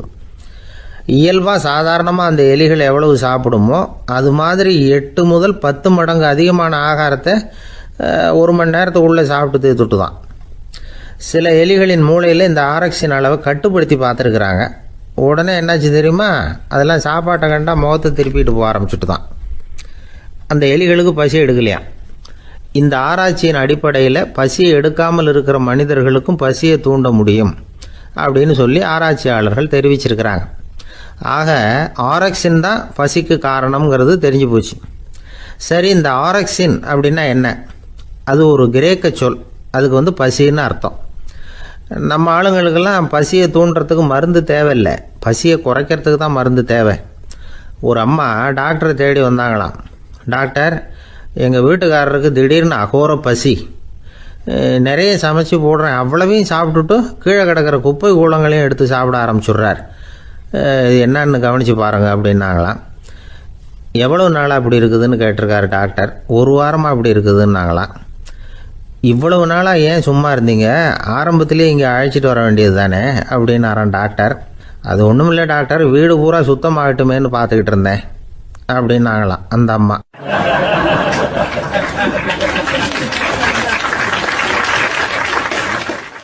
ஒரு ஊரில் ஒரு மன்னர் இருந்தார். அழகான அரண்மனையில் அவர் இருந்தார். அந்த அரண்மனையை விட அழகாக ஒரு மாளிகையை அந்த ஊர்லேயே வேற ஒருத்தன் கட்டியிருந்தான். அப்படி கட்டி முடிச்சதில் அவனுக்கு ரொம்ப பெருமை. எத்தனையோ செல்வந்தர்கள்லாம் வந்து பார்த்துட்டு, இந்த மாளிகையை விலைக்கு கொடுத்துட்றியா, எவ்வளவு விலை சொன்னாலும் சரி நாங்கள் வாங்கிக்கிறதுக்கு தயாராக இருக்கோம் அப்படின்னு சொல்லி கேட்டு பார்த்துட்டாங்க. நான் இதை விற்கிறதுக்கு தயாராக இல்லை அப்படின்னு சொல்லிவிட்டான். அவ்வளவு சிறப்பாக கலை அம்சத்தோடு அதை கட்டி முடிச்சிருக்கிறான். அதுவே ஒரு பெரிய அரண்மனை மாதிரி இருந்ததுன்னா பார்த்துங்களேன். சுற்றிலும் அழகான பூந்தோட்டம். ஒரு நாள் அவன் எங்கேயோ வெளியூர் போயிட்டு திரும்பி வந்துகிட்டு இருக்கிறான். அப்போது அந்த மாளிகை தீப்பெட்டி எரிஞ்சிக்கிட்டு இருக்கு. பதறி போட்டான். விலைக்கு கேட்டவங்க யாராவது இதை செஞ்சுருக்கணும், இல்லைன்னா மன்னரே செய்த சதியோ என்னவோ, இப்படிலாம் அவனுக்கு சந்தேகம். ஒரு மூலையில் உட்காந்து அழ ஆரம்பிச்சிட்டான். அந்த சமயத்தில் அவனுடைய மகன் அங்கே ஓடி வந்தான். அப்பா அழாதீங்க, இதை நான் நேற்று ராத்திரியே நம்ம ஊர் மன்னருக்கு விற்றுட்டேன். இதை கட்டி முடிக்க நமக்கு எவ்வளவு செலவாச்சோ அதை போல் 3 மடங்கு விலைக்கு விற்றுட்டேன், கவலைப்படாதீங்க, இதை விட அழகான மாளிகையை நாம் புதுசாக கட்டிக்கலாம்னா. இதை கேட்டதும் அழுதுகிட்டு இருந்தவன் அழுகையை நிறுத்தினான், சிரிக்க ஆரம்பிச்சிட்டான். இதே இடத்த நான் மன்னர்கிட்ட இருந்து விலைக்கு வாங்குவேன், இதை விட அழகான மாளிகையை கட்டுவேன் அப்படின்னு சுற்றி நின்று எல்லார்கிட்டையும் சொல்லிக்கிட்டு இருந்தான். இந்த சமயத்தில் அவனோட இளைய மகன் ஓடி வந்தான். அப்பா, அண்ணன் சொன்னதெல்லாம் சரிதான், மன்னர்கிட்ட விலை பேசினதெல்லாம் உண்மைதான், ஆனால் வித்தது பேச்சு அளவில் தான். இனிமே தான் பத்திரம் வாங்கணும், எழுதணும், நீங்கள் கையெழுத்து போடணும், பதிவு பண்ணணும், மன்னர்கிட்ட பணம் வாங்கணும், அதுக்காகத்தான் உங்களை எதிர்பார்த்துக்கிட்டு இருந்தோம், அதுக்குள்ளே இப்படி ஆயிட்டுதுன்னா. இப்போ சிரிச்சுக்கிட்டு இருந்தவன் சிரிப்பை நிறுத்தினான், மறுபடியும் குழந்தை மாதிரி அழ ஆரம்பிச்சுட்டான். இது ஒரு சம்பவம். இதிலிருந்து என்ன தெரியுது? அந்த அழகான மாளிகை தன்னுடையது அப்படின்னு நினைக்கும் பொழுது அவனுக்கு அழுகை வந்தது. அது தன்னுடையது இல்லை அப்படின்னு நினைக்கிற போது சிரிப்பு வந்தது. மறுபடியும் அது தன்னுடையது தான் அப்படிங்கிற உணர்வு வரும்பொழுது அழுகை. எது எதிலிருந்து நீ நீங்கி இருக்கிறாயோ அது அதிலிருந்து உனக்கு துன்பம் இல்லை அப்படிங்கிறார் திருவள்ளுவர். இந்த உடம்பு என்னுடையதில்லை அப்படிங்கிற உணர்வு வந்துட்டா அது ஒரு பெரிய நிலை. அந்த நிலை வரணும். எல்லாத்தையும் பயன்படுத்திக்கலாம், ஆனால் பற்றில் விழுந்துடக்கூடாது. உலகத்தில் இருங்கள், ஆனால் உலகத்தவராக இருக்காதீர்கள். உலகிற்குள் இருங்கள், உலகம் உங்களுக்குள் வந்துவிட அனுமதிக்காதீர்கள். விலகி இருங்கள், விழித்திருங்கள், மௌனமாய் பார்த்திருங்கள் அப்படிங்கிறது சான்றோர் கருத்து. செய்ய வேண்டிய கடமையிலிருந்து விலகி இருக்கிறவர்கள் நம்ம கிட்ட நிறைய பேர் உண்டு. அப்படிப்பட்ட ஒருத்தர் டாக்டர் கிட்ட போனார். டாக்டர், நான் ஒரு கவர்மெண்ட் ஆஃபீஸில் வேலை பார்க்குறேன், எனக்கு ஒரே அசதியாக இருக்குது, என்னை சோதிச்சு பாருங்க, ஆலோசனை சொல்லுங்க ஏதாவதுன்னார். டாக்டர் அவரை பரிசோதனை பண்ணி பார்த்துட்டு சொன்னார், இதோ பாரு, உனக்கு இப்போ தேவைப்படுறது முழு ஓய்வு. நீ எவ்வளவு சீக்கிரமா ஆபீஸுக்கு போறியோ அவ்வளவுக்கு உனக்கு நல்லது அப்படின்னாராம்.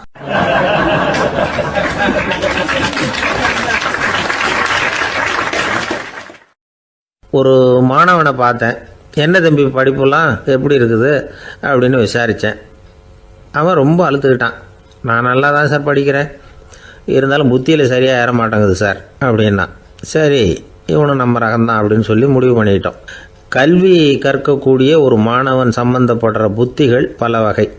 அதை பற்றி ஒரு பெரியவர் விளக்கி இருக்கிறார். மிருத்து புத்தின்னு ஒன்று இருக்குதான். மிருத்துன்னா மண். மண்ணால் செவுறு கட்டுறோம்ல, மண் சுவரில் ஆணி அடிக்கிறதும் சுலபம், அதை பிடுங்கி எடுக்கிறதும் சுலபம். அது மாதிரி சில பேர் குரு சொல்லி கொடுக்குறத சுலபமாக கேட்டு தெரிஞ்சு வச்சுக்குவாங்க, கொஞ்ச நேரத்தில் சுலபமாக மறந்தும் போயிடுவாங்க. இது மிருத்து புத்தின்னு பேர், மண் புத்தி. தாரு புத்தின்னு ஒன்று உண்டான். தாருன்னா மரம். அதில் பச்சை மரத்தில் ஆணி அடிக்கிறது சுலபம், ஆனால் அதை எடுக்கிறது கஷ்டம். அது மாதிரி ஆசிரியர்கிட்ட இருந்து கேட்டதை கவனமாக மனசில் பதிய வச்சுக்கிட்டு அதை மறக்காமல் இருக்கிறது தாரு புத்தி. பட்டை மரமாக இருந்தால் அதில் ஆணி அடிக்கிறதும் கஷ்டம், அடிக்கிற ஆணியும் சீக்கிரம் நழுவிடும். அது மாதிரி கேட்குற விஷயம் மனசில் பதியறதும் கஷ்டம். அப்படியே பதிஞ்சாலும் அது நீடிச்சு இருக்கிறதும் கஷ்டம், கொஞ்ச காலத்தில் மறந்துடும். இன்னொரு வகை புத்தி ஒன்று உண்டு, அதுக்கு பேர் சிலா புத்தின்னு பேர். சிலான்னா கல். ஒரு கருங்கல்லில் 4 துளையை போட்டு ஒரு துளையில் உளியை வச்சு அடித்தா மற்ற துளை வழியாகவும் பிளந்து கல் 2 ஆகிடும். அது மாதிரி சந்தியான இடங்களில் குறிப்பாக ஒரு பொருளை சொன்னால் அதை வச்சுக்கிட்டு மற்றதையும் தெரிஞ்சுக்கிறது, அது சிலா புத்தின்னு பேர். வேணு புத்தின்னா என்ன தெரியுமா? வேணுன்னா மூங்கில். மூங்கில் கணுவில் ஒரு பக்கம் உளியை வச்சு அடித்தா 2 பக்கமும் பிளந்துடும். அது மாதிரி ஒரு செய்தியை கேட்டுக்கிட்டு இருக்கிறப்பவே அதோட முன்பின் தொடர்களையும் தெரிஞ்சுக்கணும், அது வேணு புத்தி. தைல புத்தின்னு ஒன்று உண்டு. தைலம்ங்கிறது எண்ணெய். தண்ணியில் ஒரு துளி எண்ணெயை விட்டால் அது தண்ணி பூரா பரவி போடுதில்ல, அது இப்படி பரவுறது மாதிரி ஆசிரியர் சுருக்கமாக ஒரு கருத்தை சொன்னால் அதை வச்சுக்கிட்டு பூரா விஷயங்களையும் தெரிஞ்சுக்கணும், அது தைல புத்தி. கற்பூர புத்தின்னு ஒன்று கேள்விப்பட்டிருக்கோம். அது எப்படின்னா, கற்பூரம் தீ பட்ட உடனே பிடிச்சிக்கும். ஆசிரியர் சொன்ன உடனே நுண்ணறிவோட பாடங்களை புரிஞ்சுக்கிறது இந்த வகை புத்தி. கரி புத்தின்னு ஒன்று. அது எப்படின்னா, கரியில் நெருப்பை வச்சு விசிறிய பிறகு அதுக்கப்புறம் அது கறி நெருப்பாகும். அது மாதிரி காலம்பரை சாயந்தர வேலைகளில் ஆசிரியர் பாடம் சொல்லி கொடுப்பார், அதை கொண்டு புரிஞ்சுக்கிறது இந்த வகை. கதலித்தண்டு புத்தின்னு ஒன்று சொல்லுவாங்க. கதலிங்கிறது வாழை மரம். வாழைத்தண்டில் தீ வைக்கிறது எவ்வளவு சிரமமோ அவ்வளவு சிரமத்தோடு கல்வி கற்கிறது கதலித்தண்டு புத்தி. இதை தவிர இன்னும் சில வகையான மாணவர்களை கூட அடையாளம் காட்டுறாங்க. ஆசிரியர் சொன்னதில் நல்லதை மட்டும் எடுத்துக்கிறவன் அன்னம். ஆசிரியர் கிடைச்ச இடத்துல பாடத்தை கேட்டுக்கிட்டு பிறகு தனியாக உட்காந்து சிந்திக்கிறவன் பசு. பசுமாடு அப்படி தானே, புல் கண்ட இடத்துல மேயும், அதுக்கப்புறம் நிதானமாக அசை போட்டுக்கும். ஆசிரியர் சொன்னதை தவிர வேறு எதையும் சொல்ல முடியாதவன் கிளி. பல இடங்களில் பாடங்கள் கேட்டு கடைசியில் ஒன்றும் புரியாமல் போகிறவன் ஆடு. ஆடு ஒரு செடியில் வயிறார மேயாது, ஒரே செடியில். இக்கரைக்கு அக்கறை பச்சைன்னா அங்கேயும் இங்கேயும் அலைஞ்சிக்கிட்டே இருக்கும். சில பேருக்கு எருமைன்னு பேர். எருமை எப்படின்னா குளத்து நீரை கலக்கி தான் குடிக்கும். அது மாதிரி ஆசிரியர் மனசை நோக செய்து பயில்கிற மாணவர்கள்லாம் இந்த ரகம். இவ்வளவுலாம் இருந்தாலும் இந்த காலத்து மாணவர்கள்லாம் ஒரு தனி ரகம். ஒரு ஆசிரியர் வகுப்பில் பாடம் நடத்திக்கிட்டு இருந்தார். இலக்கண வகுப்பு. இறந்த காலம், நிகழ்காலம், எதிர்காலம், past tense, present tense, future tense, இதை பற்றிலாம் பாடம் நடத்துகிறார். எல்லாம் சொல்லி கொடுத்துட்டு இப்போ நான் ஒரு வாக்கியம் சொல்லுவேன், அது என்ன காலம் அப்படிங்கிறத நீங்கள் சொல்லணும்னார் ஆசிரியர். சரின்னாங்க மாணவர்கள்லாம். நான் நாளைக்கும் பாடம் நடத்தப் போகிறேன், இது என்ன காலம் அப்படின்னு கேட்டார் ஆசிரியர். அதாவது நான் நாளைக்கும் பாடம் நடத்தப் போகிறேன், இந்த வாக்கியம் என்ன காலம்னு கேட்டார். ஒரு பையன் மெதுவாக எழுந்திரிச்சு சொன்னான், இது எங்கே போதாத காலம் சார் அப்படின்னு சொல்லிவிட்டு உட்காந்துட்டானா.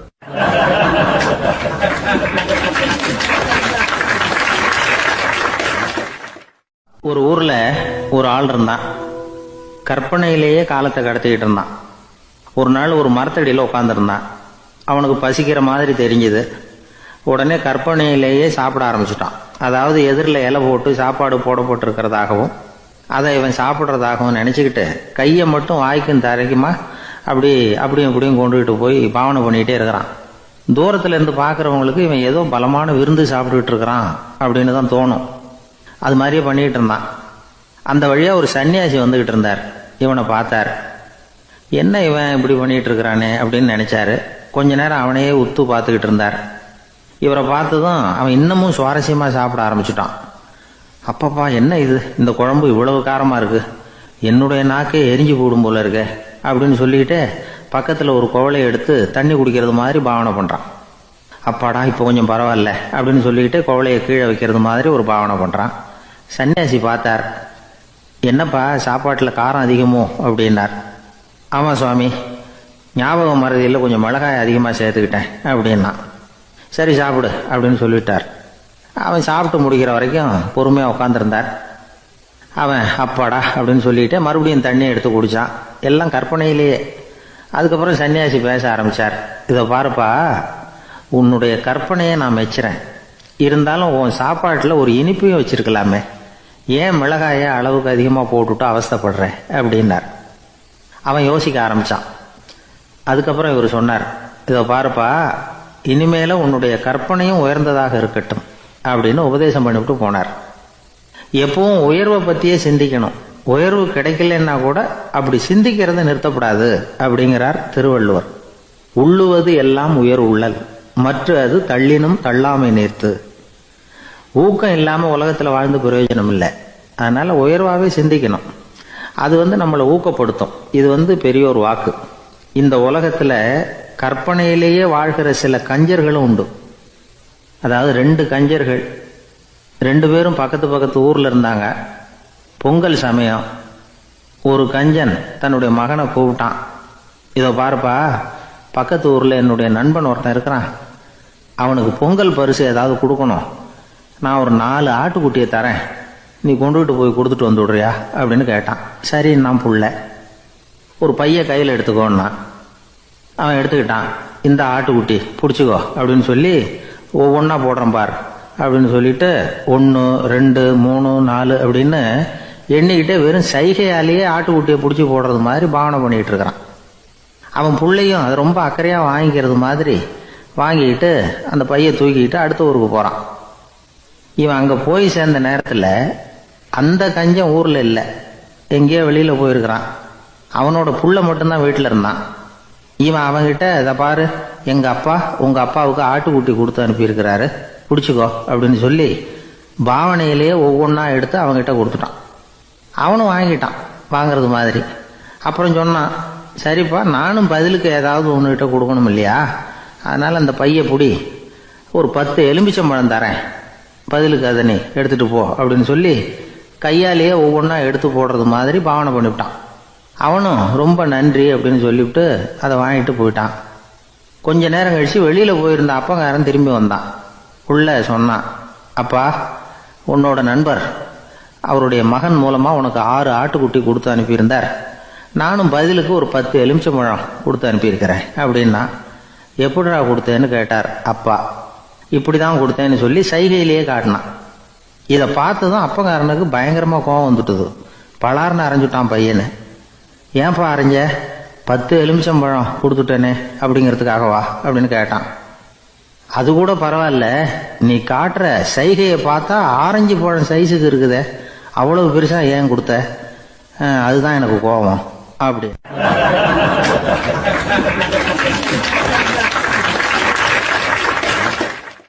ஒருத்தர் ஓடி வந்தார்.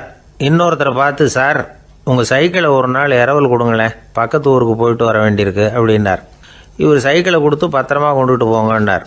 சார், இதை பத்திரமா கொண்டு போகிறேன், கவலையே வேணாம், ஏன்னா இது உங்களோட சைக்கிள் அப்படின்னு நான் நினைக்கல, என்னோட சைக்கிளாக நினைக்கிறேன் அப்படின்னார். அதுக்கப்புறம் தான் இவருக்கு உண்மையாகவே பயம் வந்துட்டுது. ஏன்னா அவர் சொன்னது மாதிரி அதை தன்னோட சைக்கிளாகவே நினச்சி தள்ளிட்டு போட்டால் என்ன பண்ணுறது? எது எதை நம்முடையதாக நினைக்கணுங்கிறதுக்கு ஒரு வரையறை இருக்குது. சில பேர் ஆஃபீஸையே வீடாக நினச்சி விடுறது உண்டு. அப்படிப்பட்டவங்க கூட வீட்டை ஆஃபீஸாக நினைக்கிறது இல்லை. ஏன்னா வீட்டில் இவர் ஆஃபீஸராக நடந்துக்க முடியறதில்ல. இதெல்லாம் ஒரு பக்கம் இருக்கட்டும், இப்போ விஷயத்துக்கு வருவோம். பொறியியல் மேதை டாக்டர் விஸ்வேஸ்வரய்யா இருந்தார் இல்லையா, பாரத ரத்னா விருதெல்லாம் கொடுத்தாங்களே. ஆஃபீஸ் வேலை வேற, சொந்த வேலை வேற அப்படிங்கிறதுக்கு ஒரு உதாரணமாக இருந்தவர் அவர். மைசூர் மகாராஜா கிட்ட திவானா இருந்தார். அவர் ஒரு நாள் அரசாங்க வேலை காரணமாக வெளியூர் போயிருந்தார். ஹாசன்கிற ஊருக்கு பக்கத்தில் ஒரு பயண மாளிகை, அங்கே தங்கிவிட்டார். ராத்திரி அங்கே தங்கி இருந்துட்டு விடிஞ்சதும் ஊருக்கு திரும்புறதாக திட்டம். ராத்திரி தூங்கிறதுக்கு ரொம்ப நேரம் ஆகிட்டுது. ரொம்ப நேரம் வரைக்கும் அரசாங்க சம்பந்தப்பட்ட வேலைகளையே பார்த்துக்கிட்டு இருக்கிறார். அரசாங்க ஃபைல்கள் நிறைய இருந்தது. அதையெல்லாம் ஒவ்வொன்றா எடுத்தார், படித்து பார்த்தார், பரிசீலனை பண்ணார். அதில் எழுத வேண்டியதை எழுதினார், கையெழுத்து போட்டார். ஒரு வழியாக அந்த வேலையெல்லாம் முடிஞ்சுது. அதுக்கப்புறம் என்ன பண்ணார்னா, தன்னுடைய சூட்கேஸை திறந்தார். அதிலிருந்து 2 மெழுகுவத்தியை எடுத்து கொளுத்தி வச்சார். அந்த பயண மாளிகையில் அது வரைக்கும் எரிஞ்சுக்கிட்டு இருந்த மின்சார விளக்குகளை அணைச்சுட்டார். அதுக்கு பிறகு அந்த மெழுகுவத்தி வெளிச்சத்தில் சில புத்தகங்களை தொடர்ந்து படிக்க ஆரம்பிச்சிட்டார். அந்த பயண மாளிகையில் பணியாளராக இருந்தவர் இதை பார்த்துட்டு ஓடி வந்தார். மறுபடியும் மின் விளக்கு போடுறதுக்காக போனார். விஸ்வேஸ்வரய்யா அதை பார்த்துட்டு போட வேணாம்ட்டாராம். இது வரைக்கும் நான் அரசாங்க அலுவல்களை கவனிச்சுக்கிட்டு இருந்தேன், அதனால் மின் விளக்குகள் அப்போ எரிஞ்சதில் தப்பு இல்லை. இப்போ நான் புத்தகம் படிச்சுக்கிட்டு இருக்கேன், இது என்னுடைய சொந்த வேலை, இங்கே இருக்கிற மின் விளக்கு அதுக்காக ஏன் எரியணும் அப்படின்னு கேட்டாராம். இப்போ இருக்கிற சில அரசு பணியாளர்கள்கிட்ட இந்த சம்பவத்தை பேச்சோட பேச்சாக சொல்லி பார்த்தேன். அவங்களால இதை ஜீரணிக்கவே முடியல. நேர்மை தேவை தான் சார், அதுக்காக அவ்வளவு தூரத்துக்கு அது தேவையா அப்படிங்கிறாங்க. விஸ்வேஸ்வரய்யா அப்படி பண்ணினது தான் ஒரு நேர்மையாளர் அப்படின்னு இந்த உலகத்துக்கு நிரூபிக்கணுங்கிறதுக்காக இல்லை. தான் அப்படி நடந்து காட்டினா தன்னை சுற்றி இருக்கிறவங்களும் அதை கேள்விப்படுறவங்களும் முடிஞ்ச அளவுக்கு பொது வாழ்க்கையில், அரசு பணியில் நேர்மையை கடைபிடிக்க முயற்சி பண்ணலாமே அப்படிங்கிறதுக்காகத்தான். இப்போவும் சில பேர் இருக்கிறாங்க, இவங்க ஆஃபீஸ் வேறு வீடு வேறேன்னு நினைக்கிறதில்ல, அவ்வளோ உரிமை. ஒருத்தர் அப்படி தான், அவருக்கு அவசரமாக 5000 ரூபா தேவைப்பட்டது. ஆஃபீஸு பணத்தை எடுத்துக்கிட்டார். அந்த நேரம் பார்த்து ஆடிட் வந்துட்டுது. ஆப்பிட்டுக்கிட்டார். விசாரணை நடக்குது. அவர் சொல்கிறார், சார், நான் நேரம் காலம் பார்க்காம ஆஃபீஸில் வேலை செய்வேன், ஏன்னா அதை என்னோடய ஆஃபீஸாக நினைக்கிறேன். அவசரத்துக்கு அந்த பணத்தை எடுத்தேன், மறுபடியும் வச்சுடலாம்னு தான் இருந்தேன், அதுக்குள்ளே இப்படி ஆகிட்டுது. நீங்கள் என்ன நினச்சாலும் சரி, நான் ஆஃபீஸ் வேறு வீடு வேறு அப்படின்னு நினைக்கிறதில்ல, அது என்னோட சுபாவம் அப்படின்னார். விசாரணை பண்ணவர் தீர்ப்பு வழங்கினார். உங்கள் சுபாவத்துக்கு மதிப்பு கொடுத்து நானும் தீர்ப்பு வழங்குறேன். நீங்கள் கொஞ்ச நாள் ஜெயிலில் இருந்துட்டு வாங்க, அது உங்களுக்கு கஷ்டமாக இருக்காதுன்னு நினைக்கிறேன். ஏன்னா அங்கே போனாலும் நீங்கள் உங்கள் சுபாவப்படி வீடு வேற ஜெயில் வேறன்னு நினைக்க மாட்டீங்க அப்படின்னாராம்.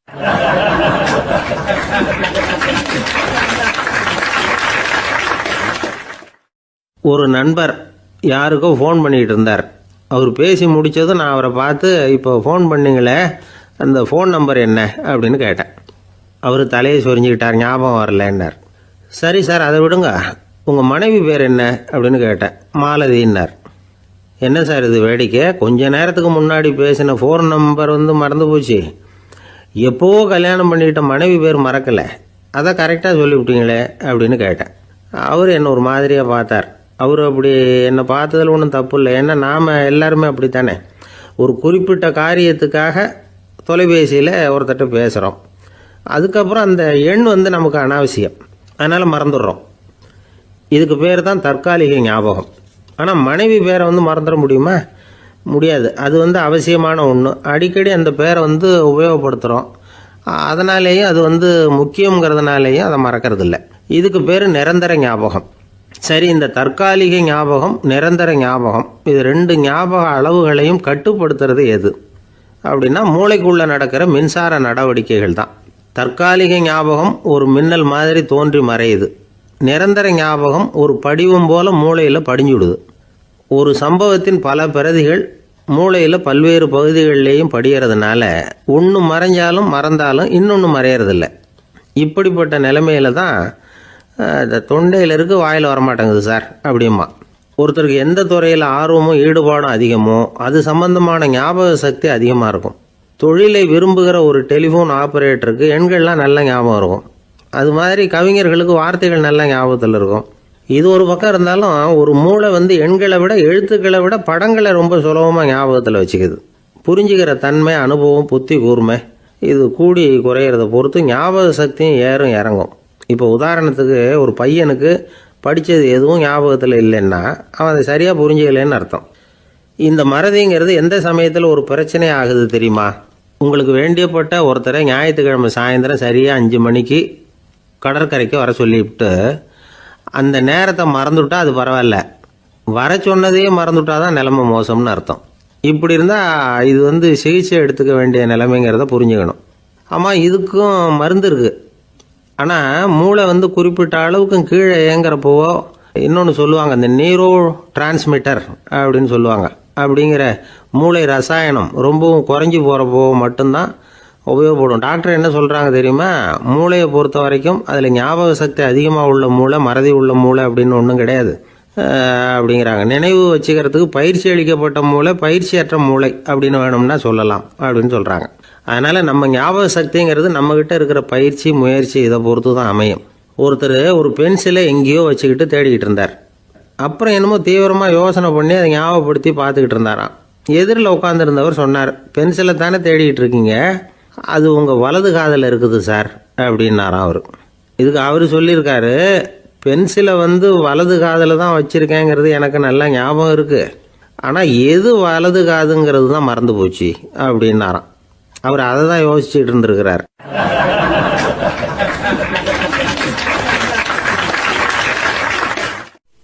ஒரு நாள் ஒரு நண்பரை சந்தித்தேன்.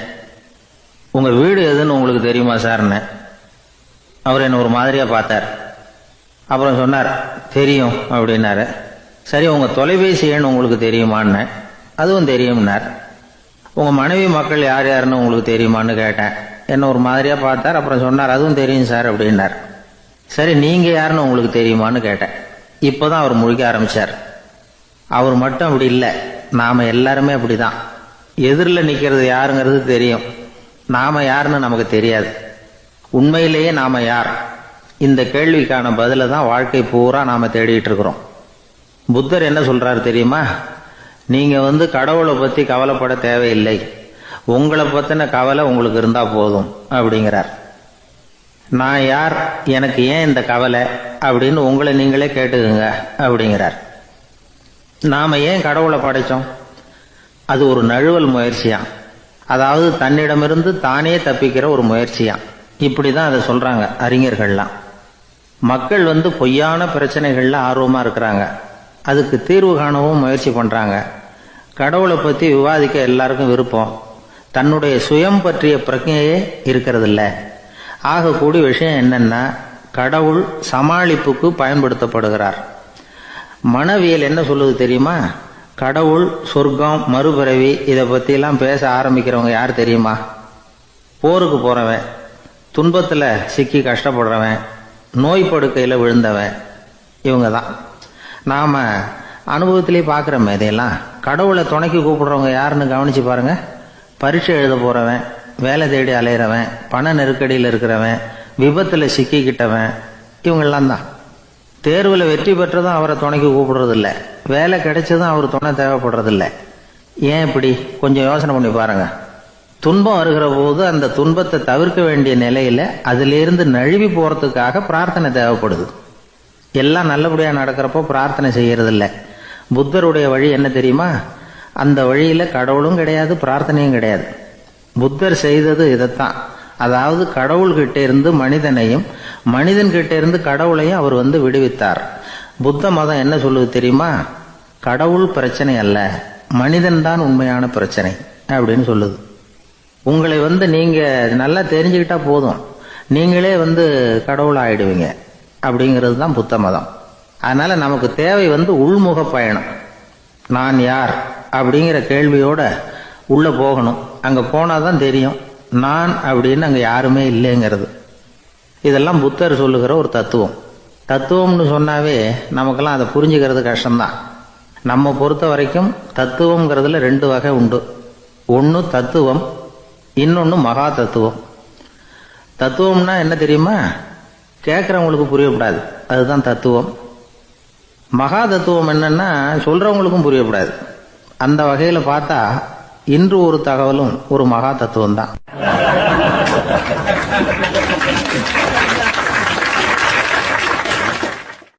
எனக்கு ஒரு உதவி செய்யணும் அப்படின்னு நம்மளை பார்த்து ஒருத்தர் கேட்குறாருன்னு வச்சுங்களேன், உடனே நாம் அவரை பார்த்து என்ன உதவின்னு கேட்போம். இதுதான் சராசரி மனிதர்களின் இயல்பு. ஆனால் ஒருத்தர் எனக்கு ஒரு உதவி செய்யணும் அப்படின்னு கேட்ட உடனே என்ன உதவின்னு கூட கேட்காம சரி செய்கிறேன் அப்படின்னு ஒத்துக்கிறது இருக்கு பாருங்கள், அது கொஞ்சம் அபூர்வம். அந்த காலத்தில் ஒருத்தர் இருந்தார். அவர் எப்படி தெரியுமா? உதவி கேட்குறவங்க நல்லவங்களா கெட்டவங்களா அப்படின்னு கூட பார்க்கல, தனக்கு நன்மையா தீமையா அப்படின்னு கூட பார்க்கல, உதவி செய்கிறேன்னு புறப்பட்டு விட்டார். அவர் யார் தெரியுமா? அவர் தான் நல சக்கரவர்த்தி.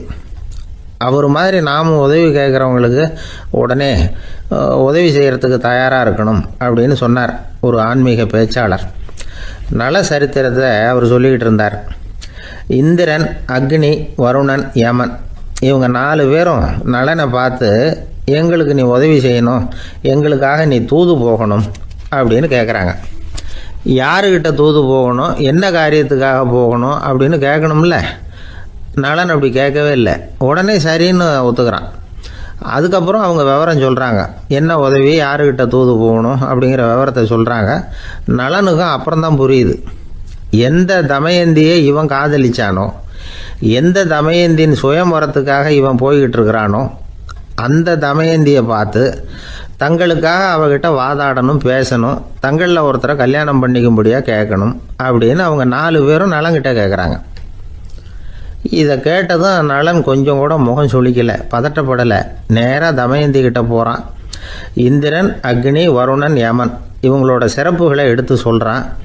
இவங்களில் ஒருத்தரை கல்யாணம் பண்ணிக்கலாம் அப்படின்னு சொல்லி கேட்டுக்கிறான். இதுக்கு தமயந்தி சம்மதிக்கலை. சுயம்பரம் நடக்குது, அவள் நலனை தேர்ந்தெடுக்கிறாள். அந்த 4 பேரும் நலனுக்கு நிறைய வரங்கள்லாம் கொடுக்குறாங்க. அதுக்கப்புறம் இப்படி போகுது கதை. இதில் நாம் கவனிக்க வேண்டியது என்னென்னா, உதவின்னு கேட்ட உடனே என்ன உதவின்னு கேட்காம சரி செய்கிறேன்னு சொன்னான் பாருங்க, அதை கொஞ்சம் சிந்திக்கணும்.